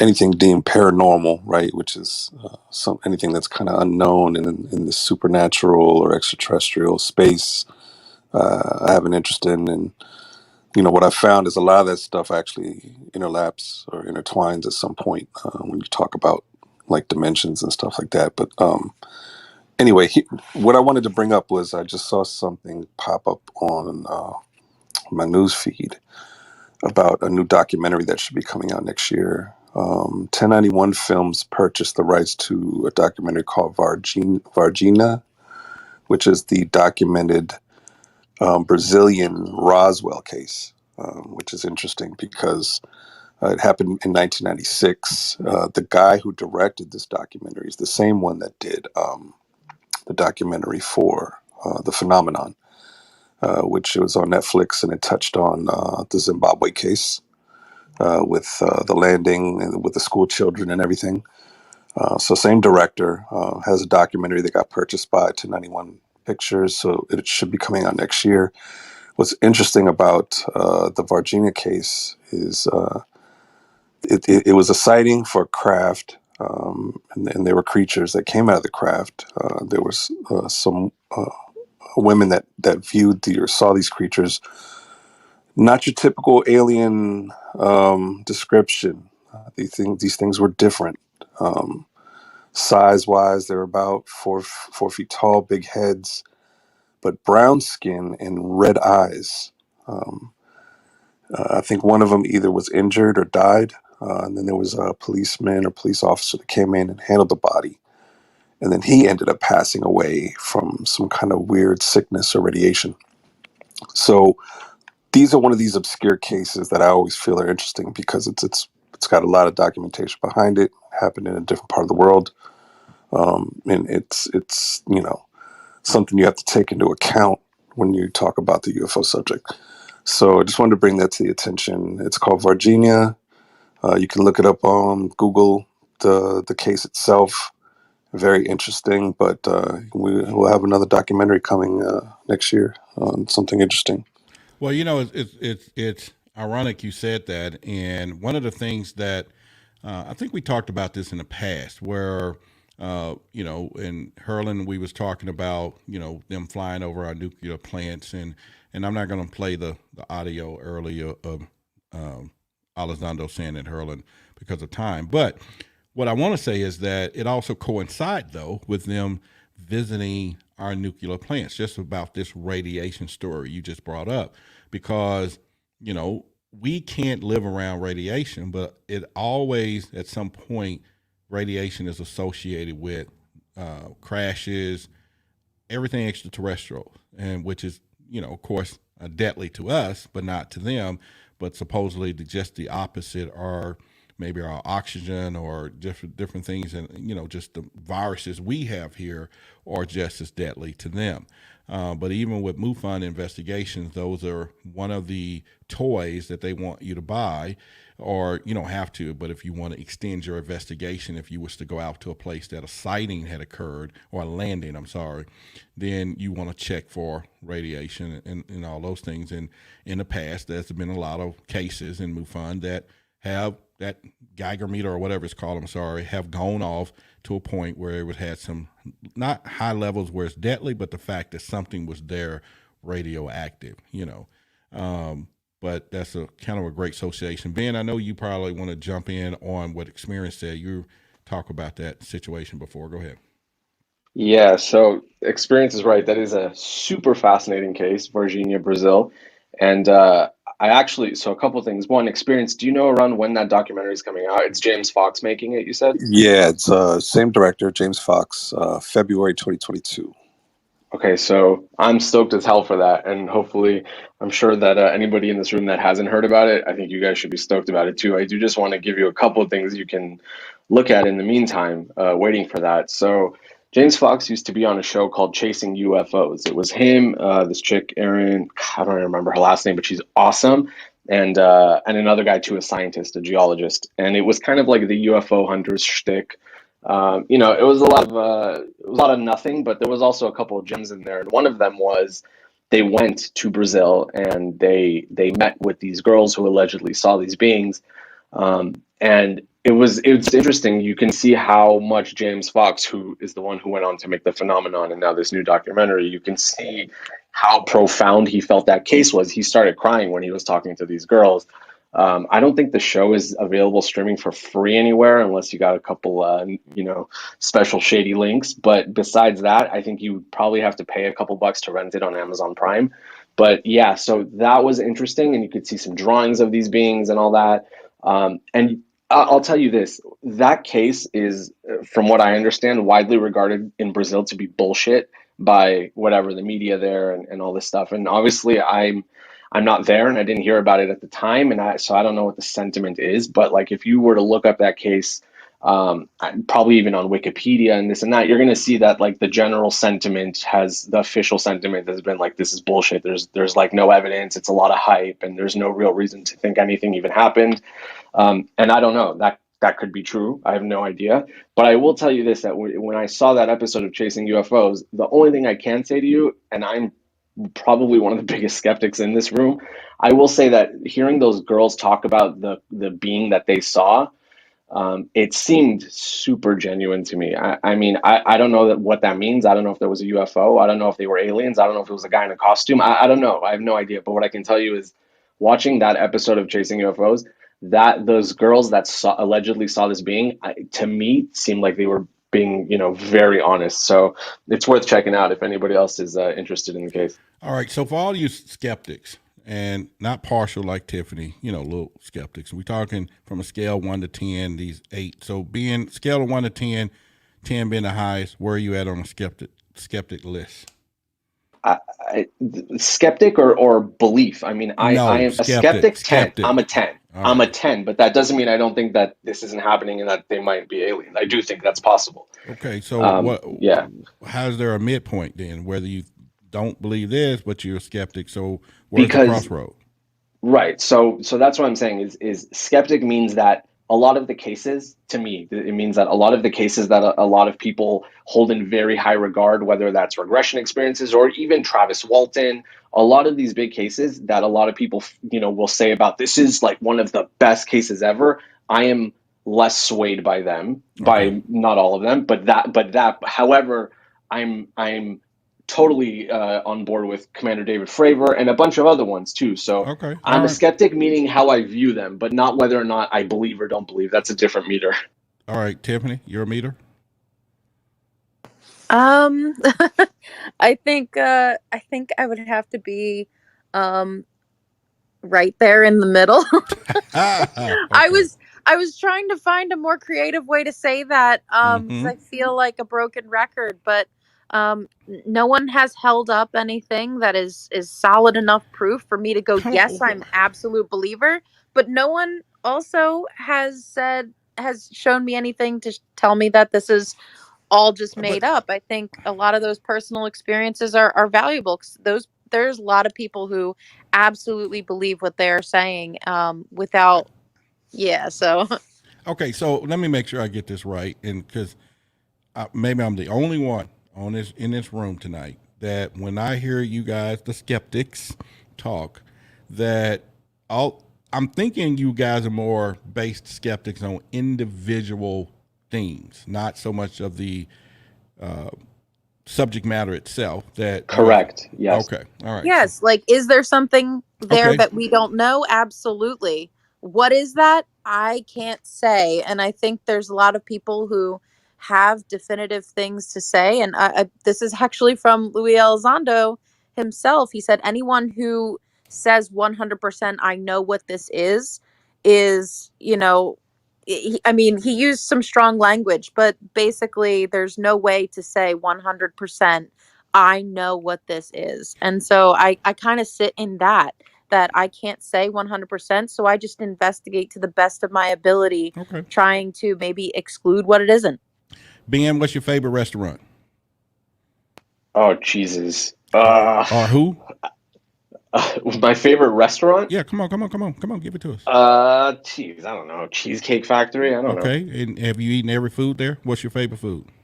Dude, they have 200 things on the menu. Okay, but what's your favorite food at Cheesecake? The old-fashioned burger. Okay, so my point is made. You have not eaten everything, but yet you only had something, but you believe that they have good food. Why y'all can't believe that this thing exists, although you haven't had all the information? Oh shit, I just got schooled by Roderick. I So just got that's my schooled. point. So can y'all help me with that? Anybody? Am I wrong for saying that? Anybody? No, you're not wrong. And then, first of all, that was a great analogy, and I walked right into it. So Okay. good job. My response to it is simply you already answered the question a moment before. You said it sounds like you guys are skeptical of individual. You approach every case, individually, but that doesn't mean you don't believe the whole phenomenon. And that's exactly right. I don't dismiss all of the other cases. And so when I say I'm a skeptic, it doesn't mean I don't think there are UFOs and I don't think they're aliens. That's not what it means. If I Okay. really thought that, I wouldn't have been into it for 20 years already. Okay. And so But cheesecake. Okay, at Tim. least he can read. At least he can read the menu of the Cheesecake Factory, and he can get the ingredients. I mean, like, he has something to base his Oh, opinion on that two, is verifiable. two against one. I'm Anybody just else helping saying. me? Come on. Go ahead, Tiff. Go ahead. That was it. That was it. I'm just looking at your analogy, like, hey, let me get that freshman debate club stuff out. And I like a good chicken sandwich, Roderick. Okay. Uh, So where are we going with that? Wait, I don't know. I Just the can't. food.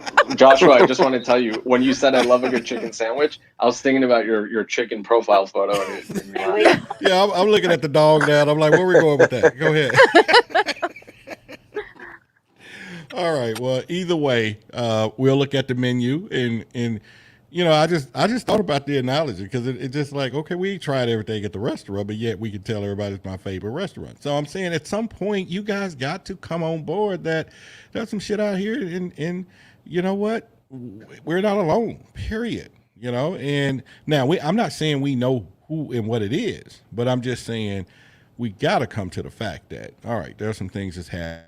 Anything else with on that stage? I would say this, Roderick. I'm with you on the fact that the skeptics and Yeah, scientists y'all hear that? He's with me. All right, come on. I got somebody they with need me. it. They need the evidence as well, and that's something that we want as well, right? So we're not on opposite ends on that spectrum.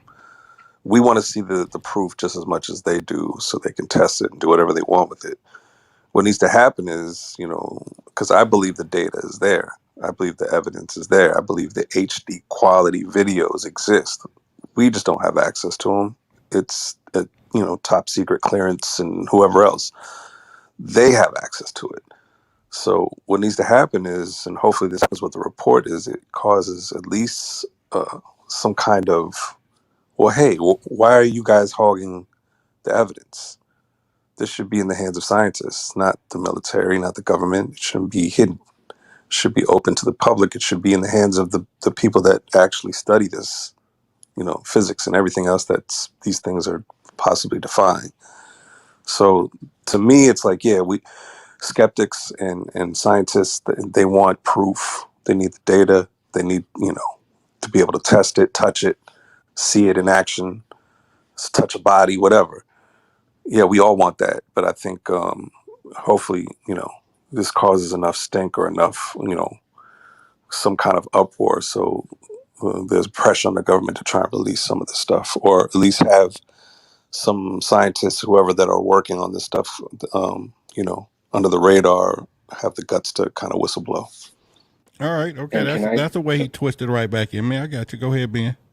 I just want to say, experience. It's a very salient point, and I'm with you on that. And that is you sort of just described how I look at myself, despite saying I'm a skeptic. Is that you have Neil deGrasse Tyson on Joe Rogan just I don't know a couple weeks ago or whatever, and he is more coming at it from like a non-believer and you know, of course he may change his mind given enough evidence, but the point is he isn't interested right now in looking for the evidence, digging through the evidence, talking to people, and that's what separates someone like me, and I think Tiffany as well, from like a complete non-believers. I'm a skeptic, and just like you said that you guys want the evidence too. You guys want that same information. I'm on board with you, as opposed to like the complete like debunkers. That's pretty much who I am.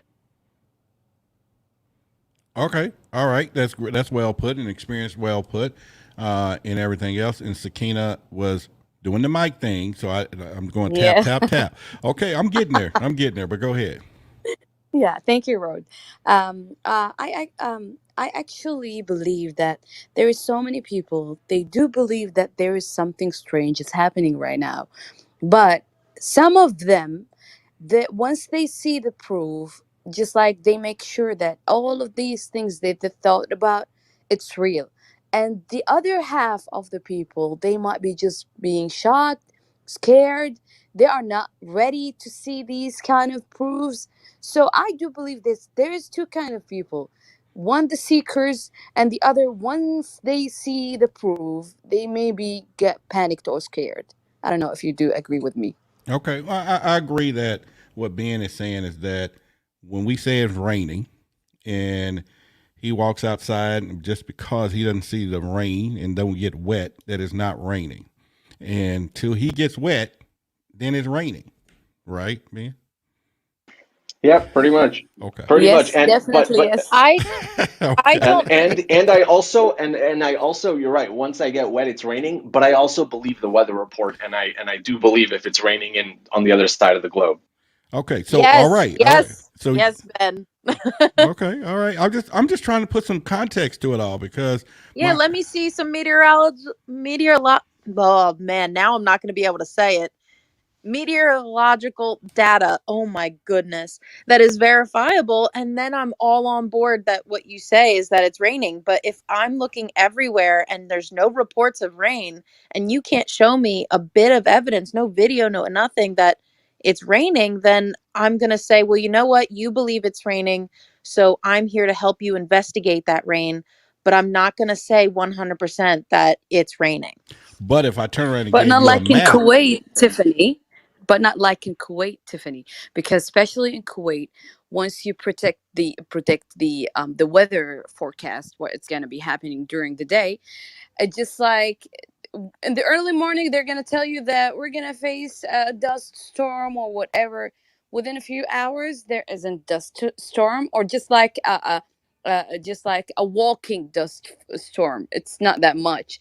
And even the temperatures, I guess in my country they lied about the temperatures, because I guess we are the highest country on earth that we do have highest temperatures, just like we reach might be 65 Celsius.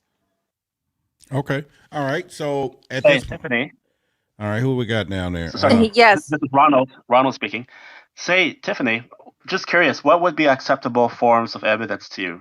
Like you mentioned, like someone showing you a video. A dinner date with an extraterrestrial, going out, rolling it down No, with the no, I'm convertible, that no, type I'm deal. not. I'm not like someone, and this isn't a flat Earth discussion, so I'm not trying to go down that spiral. But there has been people in the flat Earth community that say, "I will not believe in the curvature of the Earth until I'm in a spaceship and I see the curvature for myself." I'm not.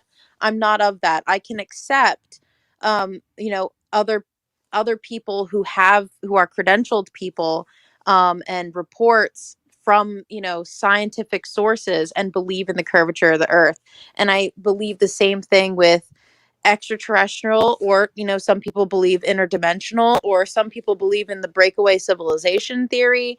I will be willing to believe, reports, maybe not necessarily supported by the government, who knows, but scientific reports, and just a little bit more solid data. Right now what we have, um, isn't quite enough for me, and I guess I just take each piece and evaluate it for what it is when it's in front of me. So All none right. of the previous photos, videos, reports, like physical evidence, has been Well, satisfying? it is, some of it is compelling in what, which is why I'm still doing this. I'm a certified MUFON investigator, and I dig through this every day. I look through videos and photos, and I speak to people who have had absolutely very real experiences, and I do not discredit any of that. But what exactly is being experienced, and what is being seen, I cannot 100% beyond a shadow of a doubt say this is what it is, because I just do not have the data backing up exactly what that is. But I'm you can not say what saying it's that not, though, right? It's not I man-made, that's right? and that is Don't we do very that? much, Yeah. that is very much my investigation style, is let me rule out.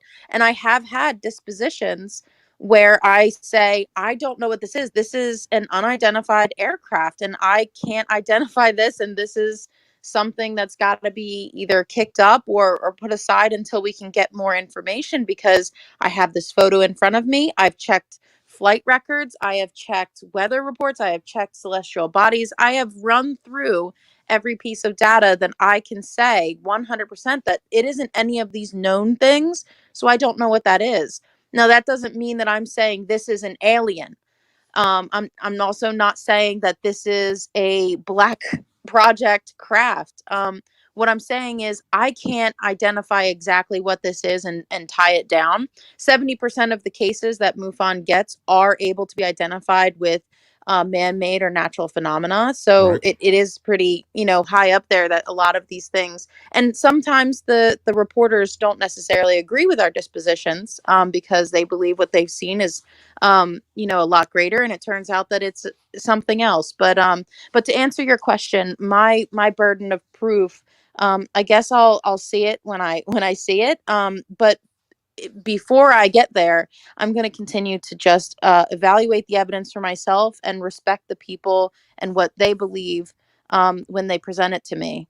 Okay. And Ben, I'm not picking on you, but if you guys, invited me over to your house, you and your girl, for dinner, and I came over and you said, Roderick, taste this. And I said, what's in it? And you said, just taste it. What's in it? Just taste it, man. And what's in it? And I said, I'm not eating. I don't know what it is. I don't know what's in it. Would you be offended?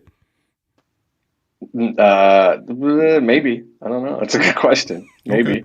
Well, I'm just asking, because it's unidentified. What's in that bottle? What's in the bowl? Oh, I And get, I get what you're saying. yeah, and I'm like, I'm not gonna eat that shit. I don't know what you got, what you guys put in it. Tell me the recipe, like you said. What's on the menu? Tiffany says. So I get it. Right. I get it. I get it. Okay. All right. Jokes off on that. That's funny. You guys are great. Oh, Ronald, can I say one thing to Ronald real quick? Just because I know you're short on time. Rod, is it cool if I take like 15 seconds? You gonna say something to him in 15 seconds? Tiffany, you got the clock? All right, all right. Stop giving me shit, man. 1. 2. Yeah. Ronald, just I know you asked Tiffany, but if I can also just answer you real quick, I would say a couple of things. The first one Couple of is things in 15 seconds. See, y'all got. You shit, see how y'all. bruh, You see how that let me works. finish.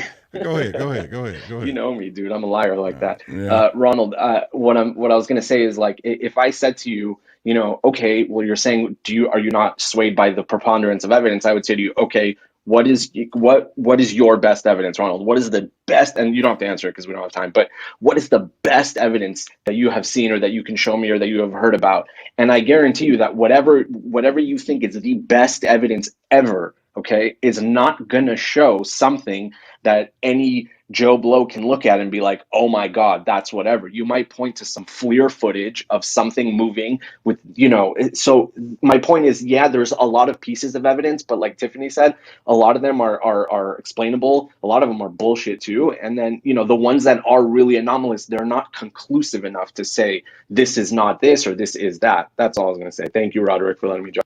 All right. Okay. We're good on that. And just all of you guys know, once again, there are some documents on extraterrestrialevidence.com. If you go there and try to click on it, you're welcome to get some of these government documents. They are, not something that we all can't pass go and go to jail for. So it's not a monopoly on this deal. It's definitely some not classified, declassified documents, but they've been around some time and from 1947. But they'll give you some clarity that this phenomenon has been going on. The FBI, J. Edgar Hoover, all these people have had this thing out here, and for that reason, it's just going from there. So, and I think we have Dinah. I know.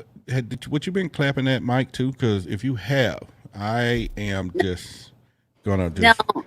I wanted to respond to Tiffany about saying the curvature of the Earth. I was in Santorini, Greece. I don't know what the elevation is, but I saw the curvature of the Earth while I was there. I mean, when you say curvature, like the whole circle, because No, I'm confused me. just part of it, but yeah, no, not the whole circle. I think what she's referring to is my comment earlier when I was discussing the flat Earth theory. Mm-hmm. One of the main proponents of the flat Earth theory is people who believe that the Earth is flat say, but I can't see a curvature when I look out in my window. I see a flat, plane, and so you have to have a certain amount of distance from the horizon, and a certain amount of elevation, and all of that in order to see a curve, which has been proved in experiments and everything, as well as photographic evidence and everything. I don't believe that the Earth is flat. I hope I was clear on that. So I mean, but when we look Just at the moon, is it round or is it just flat and just turned the wrong no, way? the Earth is round, and so is the moon. I Okay. Wait, was using what? that What are you example. talking about? The Earth is round? I was using that example to explain my birth proof. I'm not one of the people, and I'm not putting people down who are this way, but I am not one of the people who need to go up in the spaceship myself in order to believe that the Earth is round, and that was the point I was making. Okay. Stanton wrote a book called Science Was Wrong, and it's about all these scientists that said this is that 500 years ago, 400 years ago, and then science proved it wrong. So You read the book? yeah. All right, we're good on that one. Then. All right. But At all least right. you read this one. He read this one. There we go. So, man, it's a great night. And one of the things I'm saying to you guys, this is our last Thursday night, and we won't be doing any more of these. But the whole point is that it's been exciting doing this, Thursdays and Tuesdays, and we won't be doing Tuesday nights either, and again either. We're going to be on Wednesday, one time a week, via Clubhouse now, as far as the show, starting Wednesday. And you do not want to miss what's going on. These guys are going to open up the barrel, the mentorship, the different people to be working with, the marketing department, the other arms. They are dedicated to make this a huge success. And I lobbied to them about, I think it'll be a great concept for us to bring more celebrities into the mix so that ordinary people can now gain some contrast between what the scientist group of most of us get into versus what's happening out there. And lo and behold, it went off really well, and they're going to put the leg forward as well to help us put that in perspective, or that vision in perspective, and everything else. And so I'm really excited about that. So you guys definitely want to hit that green button up there and make sure you follow Tiffany and myself, any of these speakers up here, but definitely Tiffany and myself, and then the greenhouse, to be notified, because it will be under Extraterrestrial Evidence. It's going to be on Wednesdays at 9 p.m. And it's going to rock the house. And they're going to put a full-fledged marketing behind it. Going to be just all over the place marketing what we're doing. And so their goal is to make this very huge success. And so I'm excited about that. So Tiffany, we got a lot of work ahead of us out there. And I am a little smiling, though, because it does take a lot of effort to do these things Wednesday and Thursday night, and everybody's giving their time. And the most gracious part of all of this is the volunteer army of the world, because most people are doing it out of passion, and most people are doing it out of caring and loving hearts.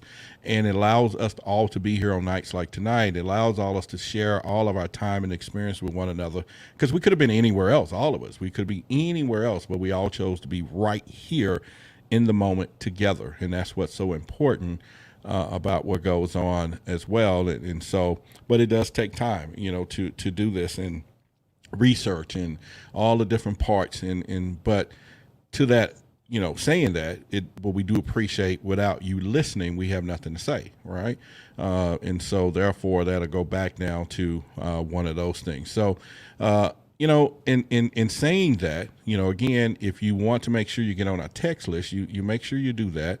Follow the speakers, of course, and then, of course, stay tuned for what we're doing. So, Tiffany, as we're going to extend this just a little bit, and I want to go back to something that we all talked about once again. So let's take the fact of Lou Elizondo out of the space for a second. And although we hearing what we hearing, even if the government themselves, and Tiffany, I'm not just talking directly at you, but everyone that's listening in the audience or whoever, even if the government themselves, the government is now coming out with what we call disclosure information, do we believe any of this shit anyway? That's the same question I actually had. I was going to ask. I mean, if somebody think that the government is withholding information, can like what is the reason that will be? I guess. Okay, anyone else? I want Well, to ask if I in Sweden can I get on that text list? You could try it. If you try it right now and let me know if you don't have it, then I'm gonna hit me on Instagram. I'll give you. I do have an 800 number text that you should be able to get on, or I'll give you my. I'll just text you. We all Yeah, talk. I'll send you something on Instagram. Okay. All right. Anyone Cool. else? Okay. Cool. I think the one reason the government would have to withhold this information, it's just like any other IP, right? Or a secret sauce, the recipe to Coke or whatever. Okay. You don't, Okay. you don't, you don't want it Them out. 11 herbs at KFC. I got you. Yeah, you don't want it out there for general consumption right away. So maybe they have a timeline on when they slowly leak out some of this technology, but for the most part, they're going to keep it close to the chest and not let anyone have access to it because that they're hoarders of of this information, and maybe they haven't studied it or haven't gotten to the point where they're able to utilize it for their benefit first before releasing it to the public. I would And that's absolutely right. But now, I guess my follow up question is: so I guess we can all agree that for the people that think that the government is withholding out information for not for the reason that you mentioned experience, but for other reason, you then distrusting the government essentially. That's my analysis, right? Well, you work for them. Do you trust them? Yeah, I'm being a devil's advocate Yeah, here. I know, right? Yeah, I would also I would also say you can't release what doesn't exist, right? So I know you said Luis Elizondo, let's take him out of it, but his emails and everything have just disappeared. And uh be quiet, Greenwald, I Tiffany. believe. Tiffany, you're a skeptic. Yeah. You're a skeptic. You ain't supposed to be saying that. You're not supposed to be in agreement. You're a skeptic. Uh well, like I said, I'll always evaluate the evidence for what it is, and the Okay. evidence shows that emails that were on still, like, there is a schedule for which things can either be destroyed or released and all of that, and his emails were not ready on that schedule, and they are nowhere to be found.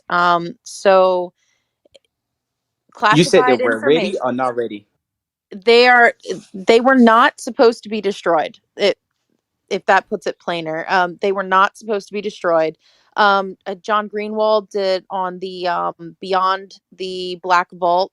He sat down and went through all kinds of different FOIA requests and sat down with Luis Elizondo himself. And, they broke down some of this information on a well over an hour long video. So I probably won't do very well summarizing it here. But it's on YouTube, easily accessible for free. So I would encourage anybody who wants to know more about that to look it up, because he puts things in much better ways, and he has the documents and everything right there on screen. But what the point that I'm getting at is that wasn't supposed to happen. Now, whether it actually happened or whether that's just a response that they're getting, like we don't have what you're talking about. It's been deleted already, and it's still being backed up somewhere. I don't know, but things can be destroyed. I mean, there's degaussing of hard drives and hole punching. I've done that myself, so That happens. Now, whether or not classified information, because that's illegal, right? You can't just destroy classified whenever you want. There's a whole procedure to it. Um, but if no one knows it exists, like if I don't tell you that I bought you a cake and then on the way over I throw the cake out, you can't get mad that I threw away your cake because you never knew the cake existed. So that's just if devil's advocate. That's just that's the devil's advocate But side of what things. if all the cake mix and the sugar and all this stuff was missing, and the cake pan was missing, and all these things was missing? How about all the eggs? Oh, Oh, that would point to the possibility of a cake, but that's not a okay. smoking gun that a cake But existed. we'll have a congressional hearing that Roderick took all the ingredients. Obviously, he's about to make a cake, right? And now all of a sudden, the theory Sounds pretty started. circumstantial to me. I mean, you might have made muffins. I don't know. Okay, all right, we're good with So, that. Rod's big on the food annologies tonight. He Okay, really Boy, is. I'm hungry. that's ju- because okay, YouTube, y'all know, y'all see that I'm a professional food taster sometimes. So go ahead. I have one quick thing to add to this thing, assuming I understood the question correctly about, why hide this stuff. Like at the end of what Experience was saying, he said, the hoarders of information or technology or whatever, I assume in regards to the government. And I would pose a question to you guys, and I would say, okay, we can expect or demand that our government, tell us such things, but would you expect a private company to do that? Would you expect, whatever it is? Would you expect Tesla to tell you, reveal their secrets and things they're working on for the next 30 Tes- years? And Tesla Tesla what's doesn't that? get a part of my money. The government No, gets no, my yes, taxes. correct, exactly. That's exactly right. So she's exactly saying what my point is that from a private company, we would not have much ground to stand on to demand that they reveal these things to us, right? Okay, so if you consider, and this is a very popular theory, and I don't know if it's true, obviously, but somebody actually in my room last night brought it up too, and it was something I was just reading on about a week prior. There is this concept that perhaps there were, retrievals, or there was some sort of discoveries made far in the past, let's say 40s, for example. And over the decades, at some point or another, this tech, this information, and this research was moved to the private sector. So specifically, Battelle Labs is the big, suspect here, to therefore protect it from FOIA requests and things like that.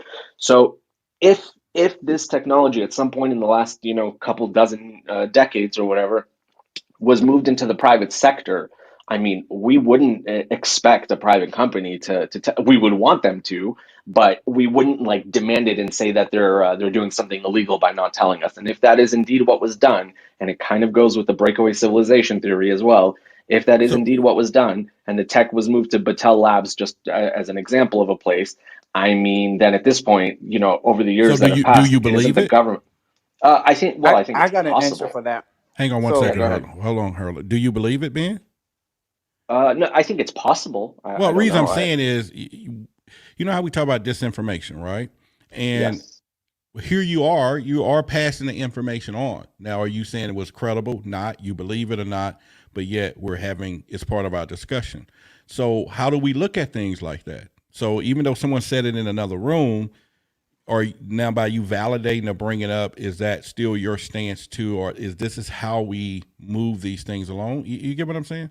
I do. I think so. A couple of things. One, this is like a theory that has been around ever since, the day after Roswell, for example.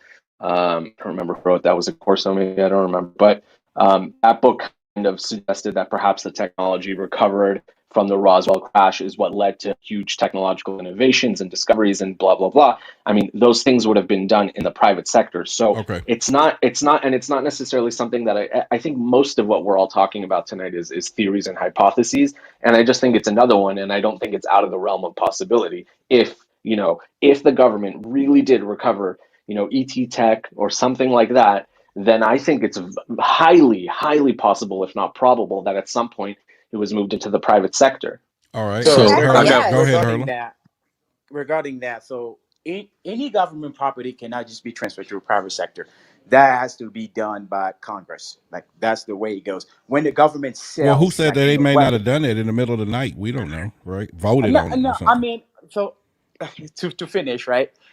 So if that was the case, because the government does deal with private entities, right, through contracts. So when the government awards a contract, that private entity is not subject to government rules. So you can forward that information, obviously, if it's forward releasable, because Okay, not all information is forward releasable, right? got you. But that's So, that's when the government is signing or selling a contract. It's not the same thing as essentially giving someone something. so And but in the addition, wait, government wait, Okay, and can one more hold on, thing, whoa, one more whoa, thing. guys, hold guarantee. both Go of ahead, y'all. go ahead, Time Ron. out, time out, time out. Let me break the ice here. Experience, go ahead.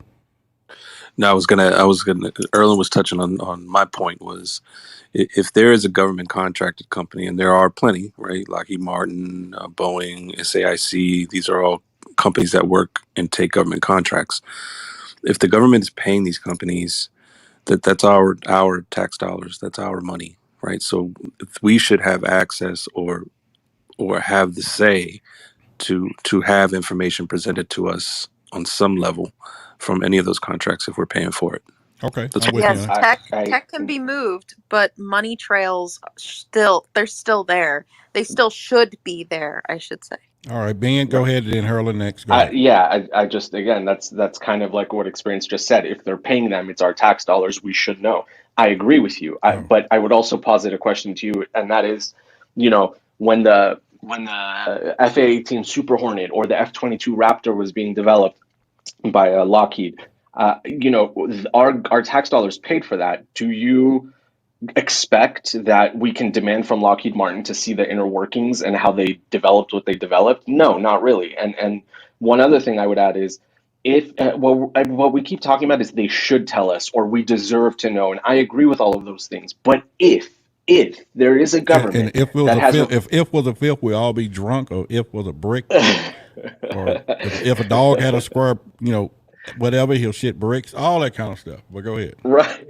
If there was a government that really recovered ET technology and then has, lied about it, changed the story to being a weather balloon, and if we are willing to believe that those things have happened, I don't think it's much of a stretch to then also believe that perhaps they moved it into the private sector. You know what I mean? I'm not saying that they did or didn't. What I'm saying is, if we think that the government knows something and they're not giving us any real information about it, why would you put it past them to have moved it to the private sector and lied about it? Okay, all right, Hurler, go ahead. 30 seconds.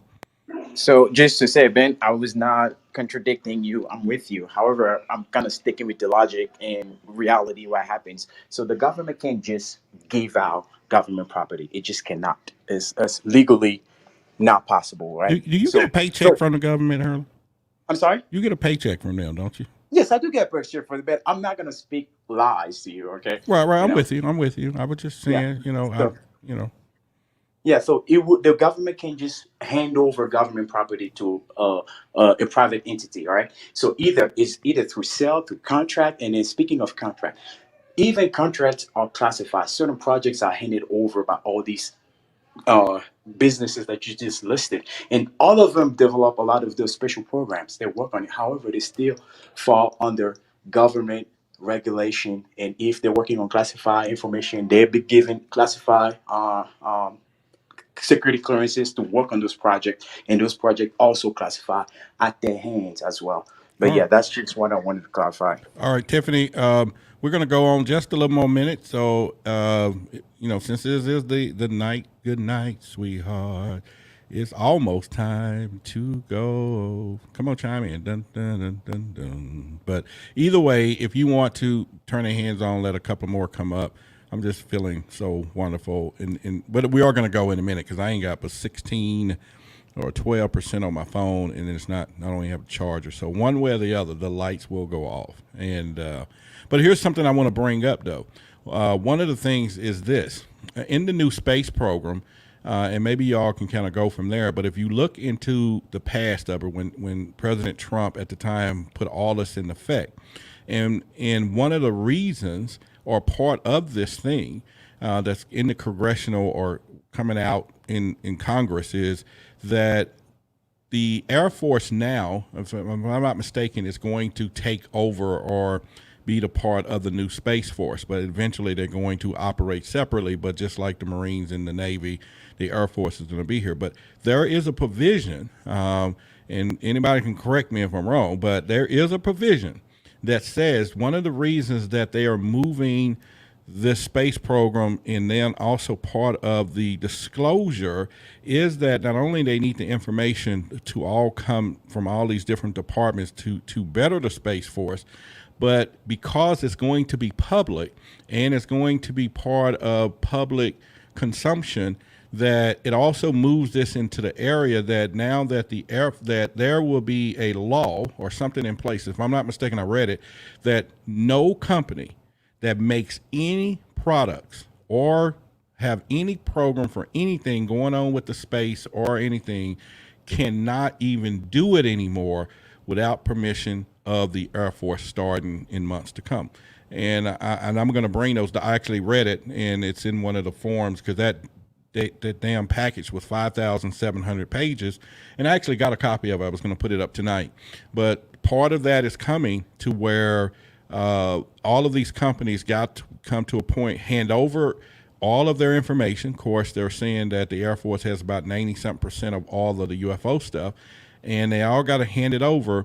And then the Air Force is, and what this is going to do is get people to get to a point where they will say, where they can't have all these black ops anymore because the money has to be shown, number one, the public is getting behind it, but at the same time that all of these companies now have to report. Nothing can be done part of the space program or any company working on anything for another company, or if I'm saying this right. So another company the Air Force can't hire McDonnell Douglas for something they want them to do without permission under one umbrella now. So nobody can't do anything separate anymore. Y'all heard about that?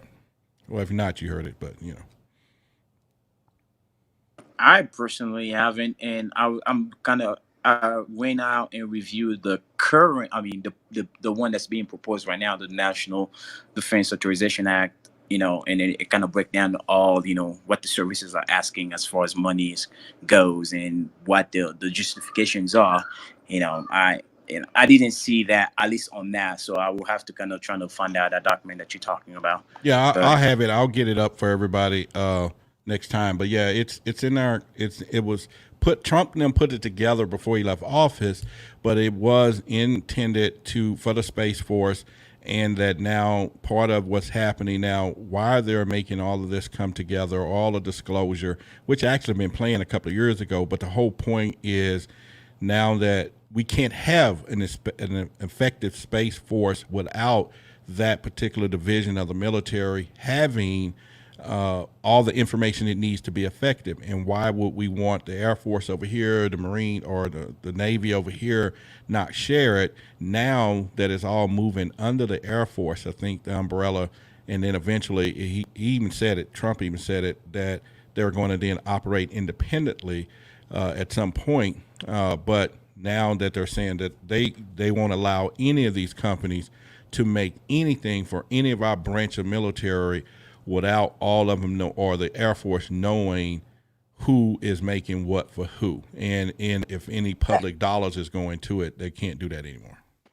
I would also just say, Roderick, we have Jason on stage, and he is my buddy Jason. He's the guy behind the guy. So whenever you get a second, he can directly speak to That's the all right. program. I mean, I know this is not called a Roderick show, and if it was, I would have said Jason, but since you call it a shot, go ahead. Pick up. Oh, I was just going to say, so I'm one of those guys that work for the defense contractor with a security clearance in the space industry and fly spacecraft for a living.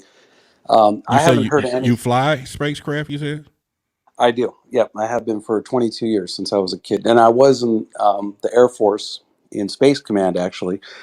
Okay, wait, ma'am, I'm sorry. Maybe I didn't hear that right. You said you actually, what spacecraft you fly?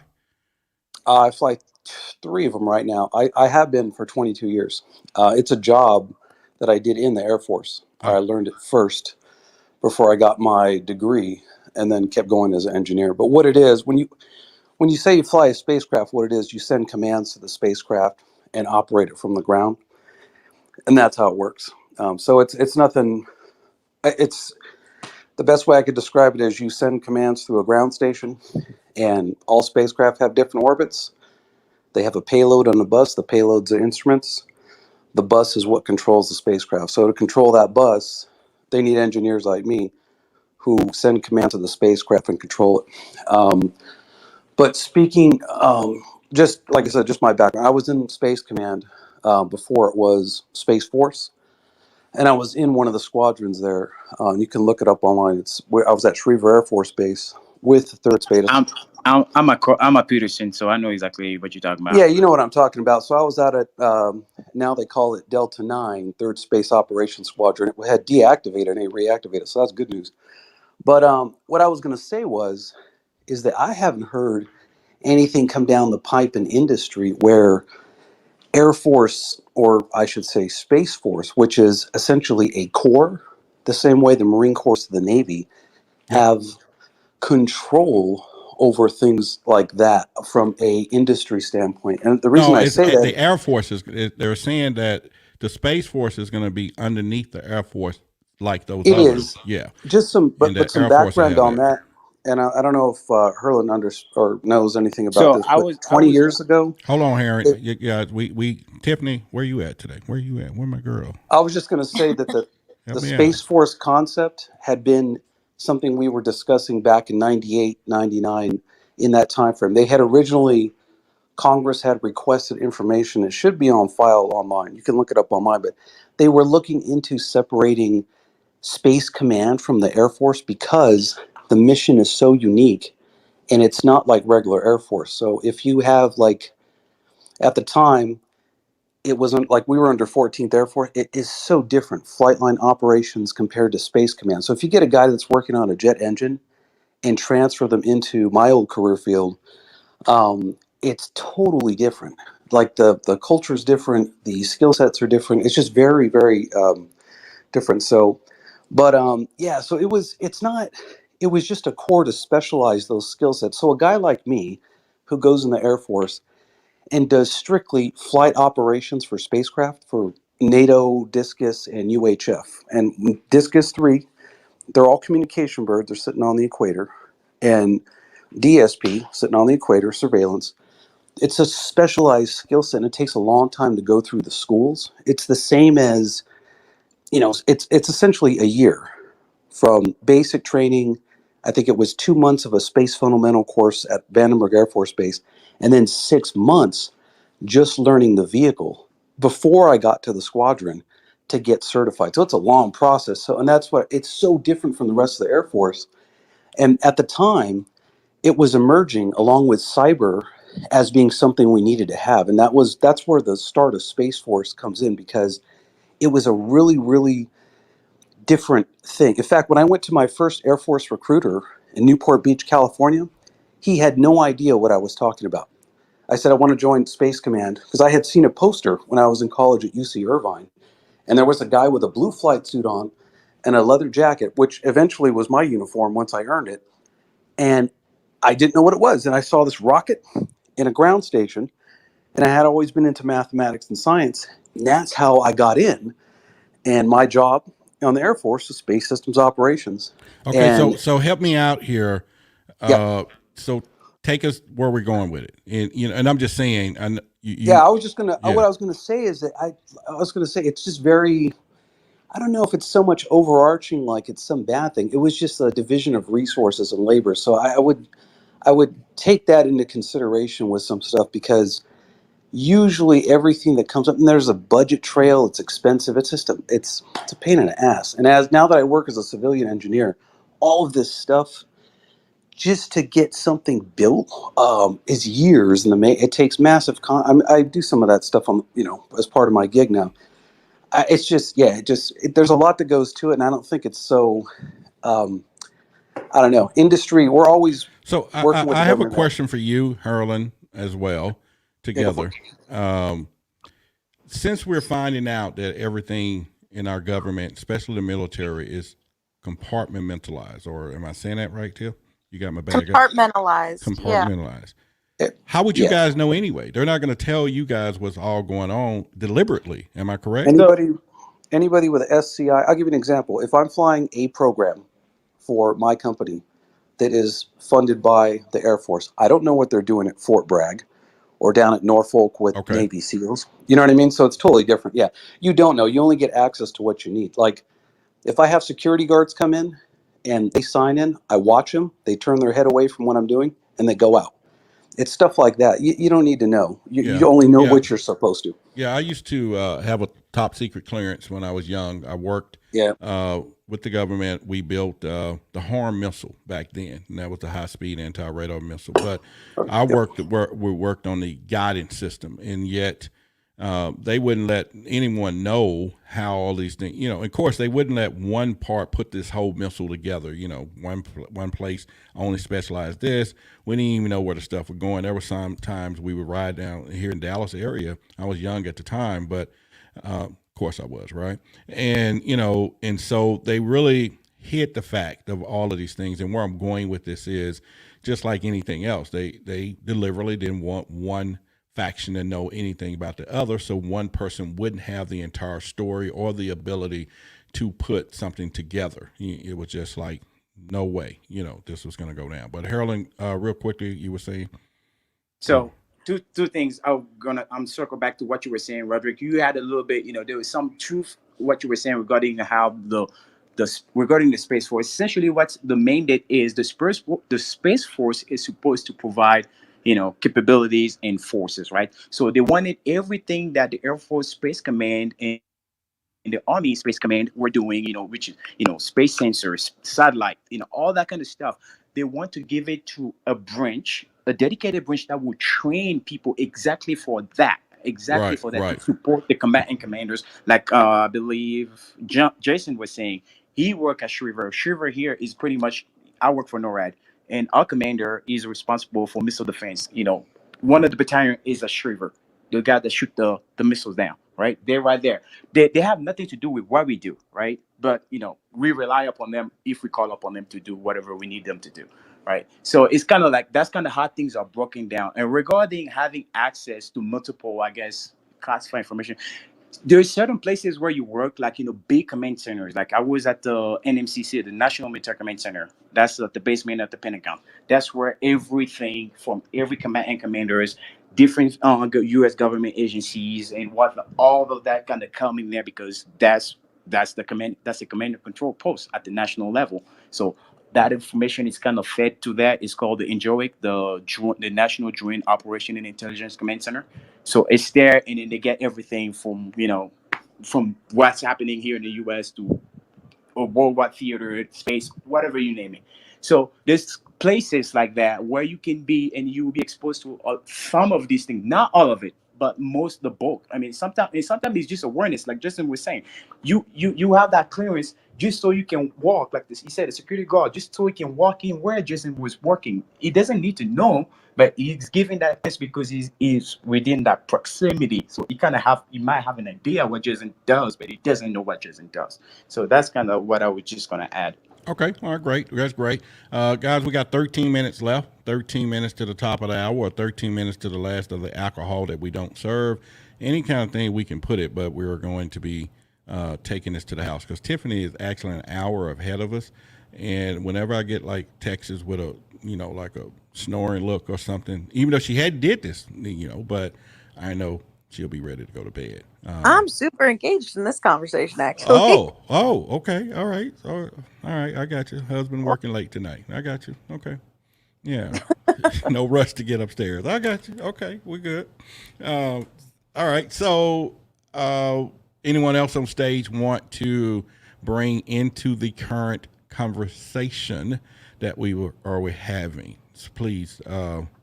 Just to add a little bit on there, um, the discussion about whether agencies or services are cooperating with each other, like they're not sharing information. I think it's important to note that the infrastructure for sharing that information, um, it, it's very limited, because of everything that Harlan and Jason, and I'm sure Nick was up here, he'd say the same thing. It, there's a whole chain of custody with everything. I know when I worked at the JIOC, I worked in this big cement building with no windows, and I had TSSCI, and there were areas I could be, and there were other areas that my badge, if I were to swipe it, it would not allow me through the door, and that would just be a small room in this building, and that room was off limits to me because I didn't have need to know to even be in that room.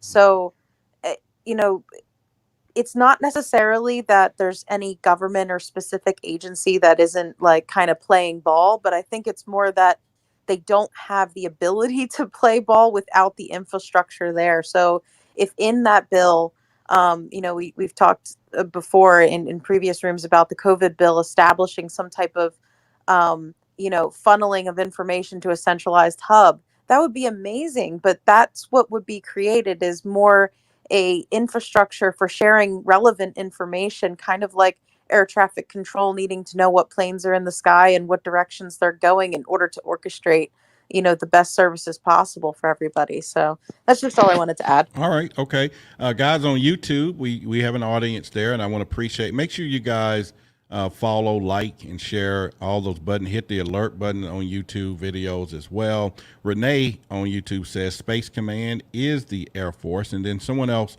on Instagram sent a message and said they was about to raise their hand. It was Shelby, and that have any of you or anyone on stage seen the movie The Fourth Kind? It's on Netflix, and why will be highly recommended as an elementary UFO investigator. I highly recommend it as an elementary UFO investigator. So that's what she's saying. My bad, chopped it up a little bit. But anybody heard of the movie, The Fourth I Kind? have. I've seen it with Mila Jovovich. It's shot like as if it's basically essentially kind of about abduction, sort of. Spoiler alert! Spoiler alert! No, that's not a spoiler alert. Okay. That's even what Fourth Kind means. Close Encounter of the Fourth Kind. Right, okay. But it's kind of shot to be like yeah. I don't know. I mean, I really enjoyed it as like a work of like fiction and stuff. But yeah, I mean, it was fun. I don't know if it's for everybody, but I liked it. Look, I am so off. Shelby is actually on stage, but I read her Instagram message and didn't look down to see if she's down there. So, Shelby, if you want to say it again in your own voice, that'll be great. Yeah, no, thank you. You said it perfect. Yeah, I thought it was a really interesting movie because at the start, Mila and another actor from the movie, they're like, this movie, they're like extra dramatic, but they're like, what you're about to see is disturbing. There is real footage throughout this video or throughout this movie. And yeah, it's definitely entertaining if you're just looking to see some alien movies, but it's also kind of like, is this footage legit? Because she's a psychiatrist who's doing regressions on all of her, well, not all of her, but some of her clients who are saying like, I'm having these weird dreams, like I feel weird, blah blah blah. And yeah, one guy, I'm not going to do spoilers, but you should definitely watch it. It's very interesting. And I can just like tell you, Shelby, it's the footage that is allegedly of like the real people is not real. I dug into Spoiler it alert. super hard. If that's not a spoiler alert. No. Jesus. It's not. No, you're not understanding. You just said it wasn't real. Then I was going to go watch it. I'm not going to waste my time I'm now. going to mute some mics. Yeah. What was that? She said she was getting ready to mute me. No spoilers. She's probably going to mute me. Well, it'll be me. I'm going to do mine. It's a fun movie, though. Yeah, it's super fun. And I haven't done any research past like watching on Netflix, even though I did watch it twice because I just thought it was very good. I liked it too. You got to check it. All right, Ronald. I'm muting my mic. But go ahead, real quick. Okay. So maybe if you don't mind, maybe you can explain more about MUFON. Is it American? Is it worldwide? Like someone has evidence of UFOs. How does that get disseminated to the community and verified? And do you guys get it from around the world or just from North America? We get them around the world.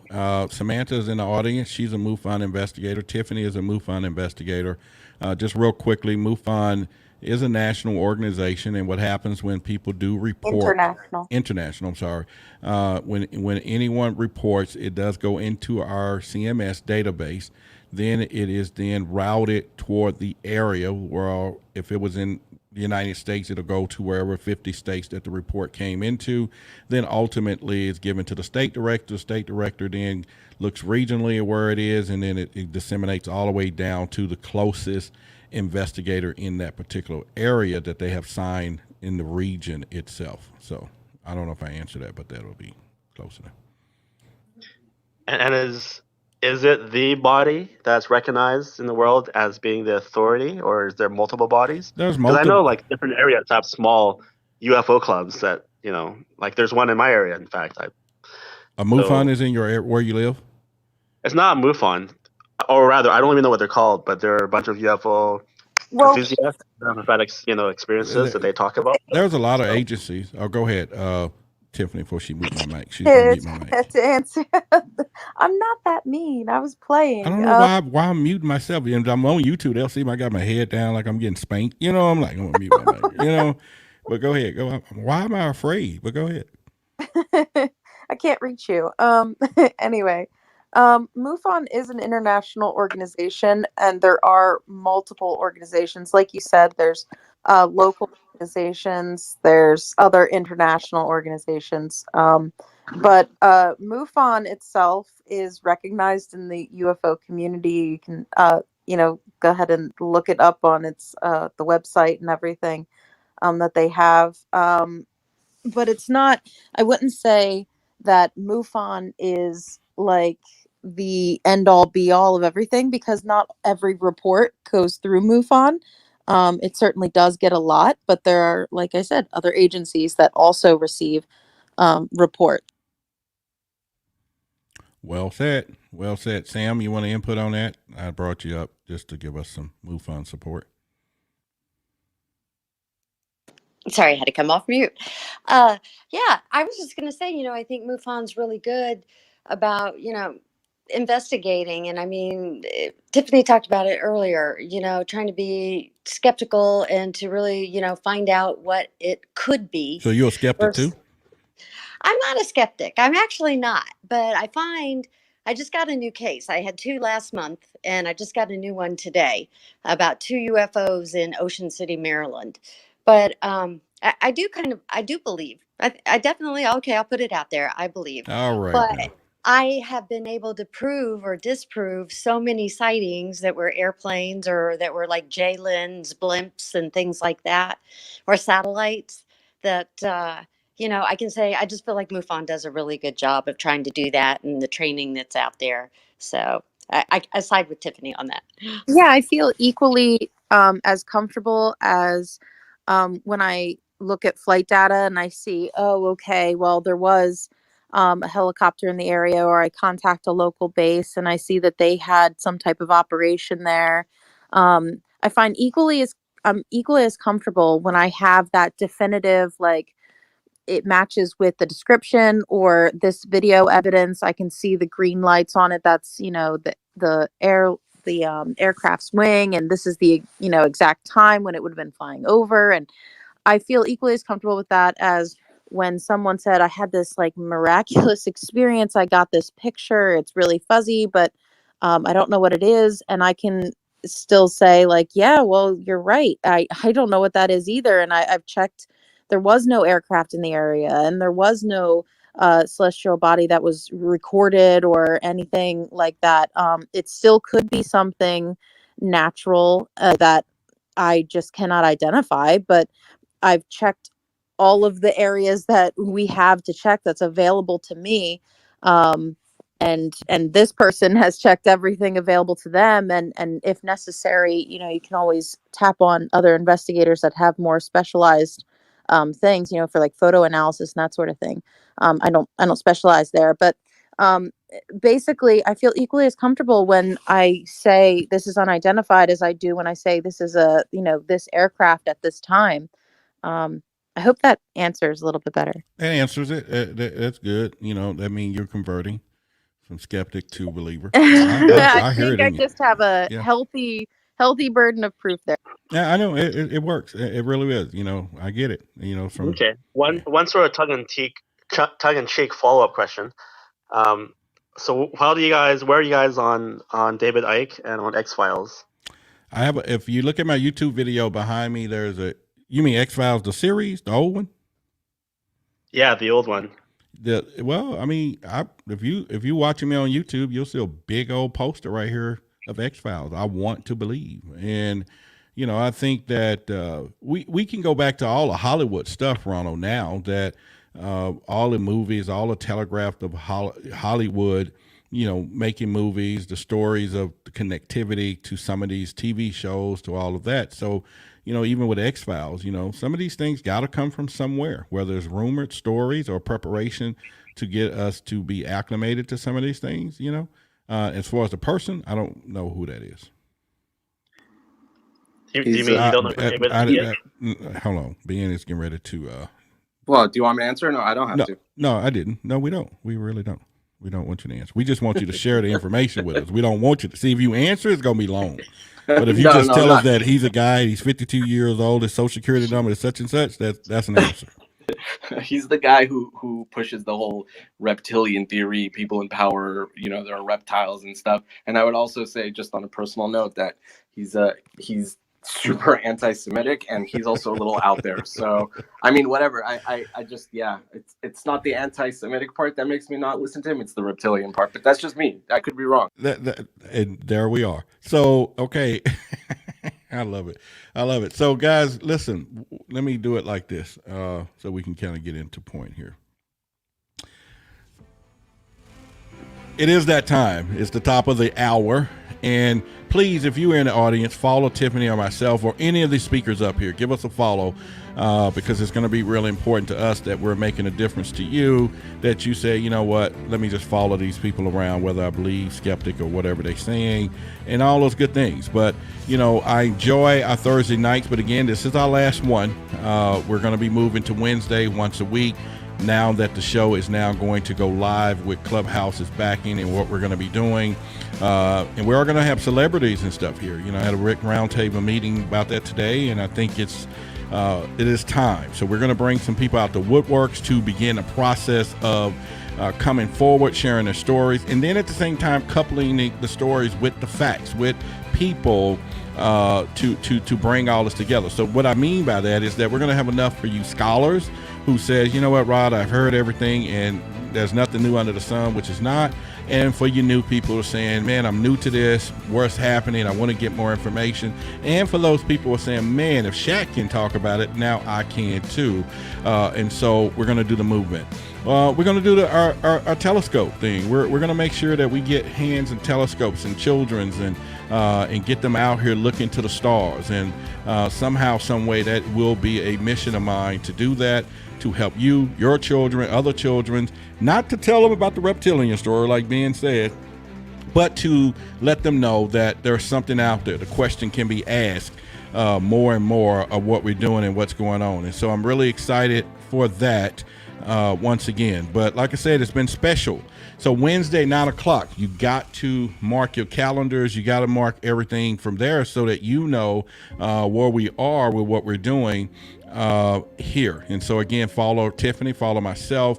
It's going to be a big show, so you guys come with it. In other words, you're going to get an opportunity to get on stage with some very interesting people, and you deserve it. Our audience, all of you deserve it. You've been with us all of this time as we all working together as one. And then you got Experience Club, and you got all these other clubs out here. Nate Talks at Night. You got, I can go, the list goes on. We got all these different clubs, and as we all come together and bring this thing together, the journey is ours to take together. And so I'm definitely excited about that, and I really again appreciate everyone from there. Tiffany, you got any words you want to say to the audience? Just tell them to get night. The time zone is going to be 9 p.m. Central. Our time is going to be the time of the show itself. And again, like I said, it's Wednesday. It's going to be epic. So Tiffany, you got any good night lullabies? I just wanted to thank everybody tonight. I took a little bit more participatory role this evening, and I did enjoy it. So thank you for all the questions and engagement and everyone who came on stage. Yeah. Anyone else in the audience? This is not goodbye to Thursday itself, but just we're going to be moving to one day a week in the show itself. So anyone want to get in on that right quick?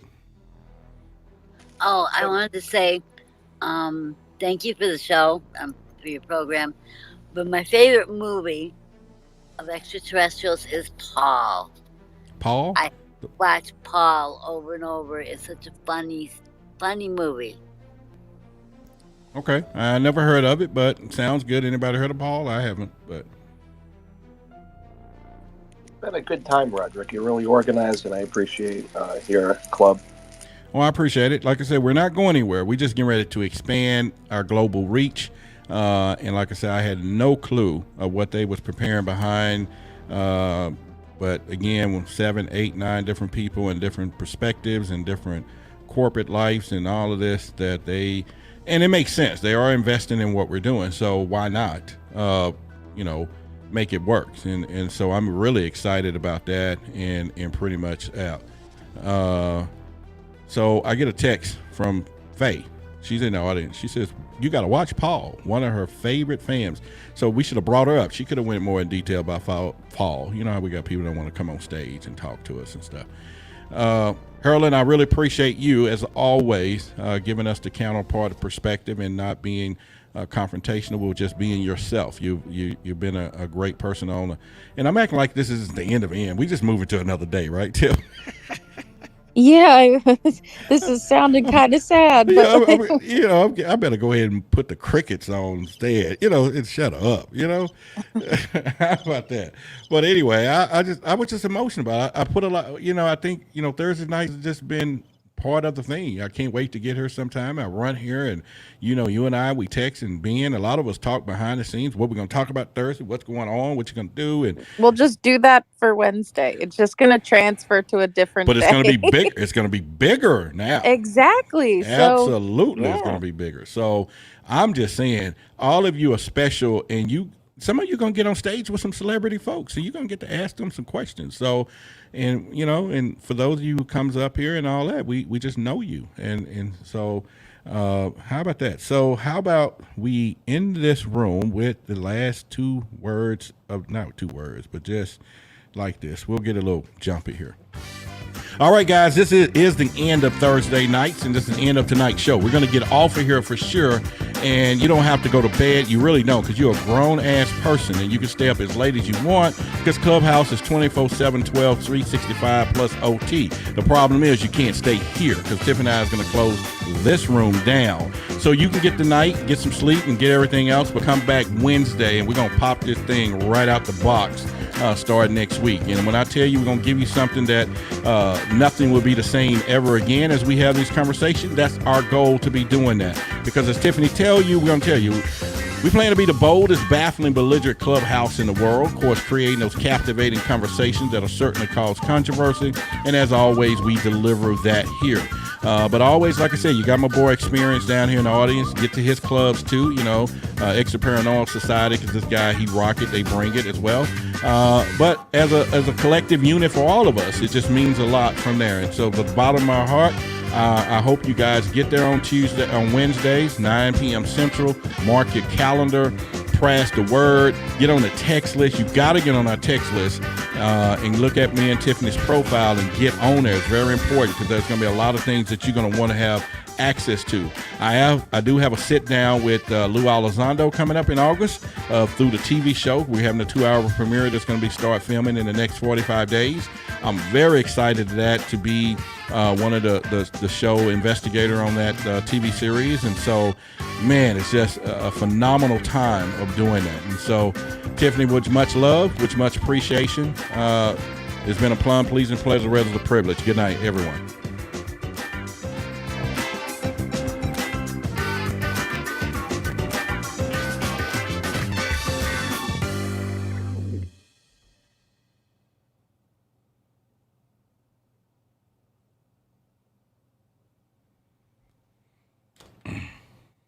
We are done. All right, guys, Clubhouse, the YouTube videos, share the video, guys. Make sure y'all do that.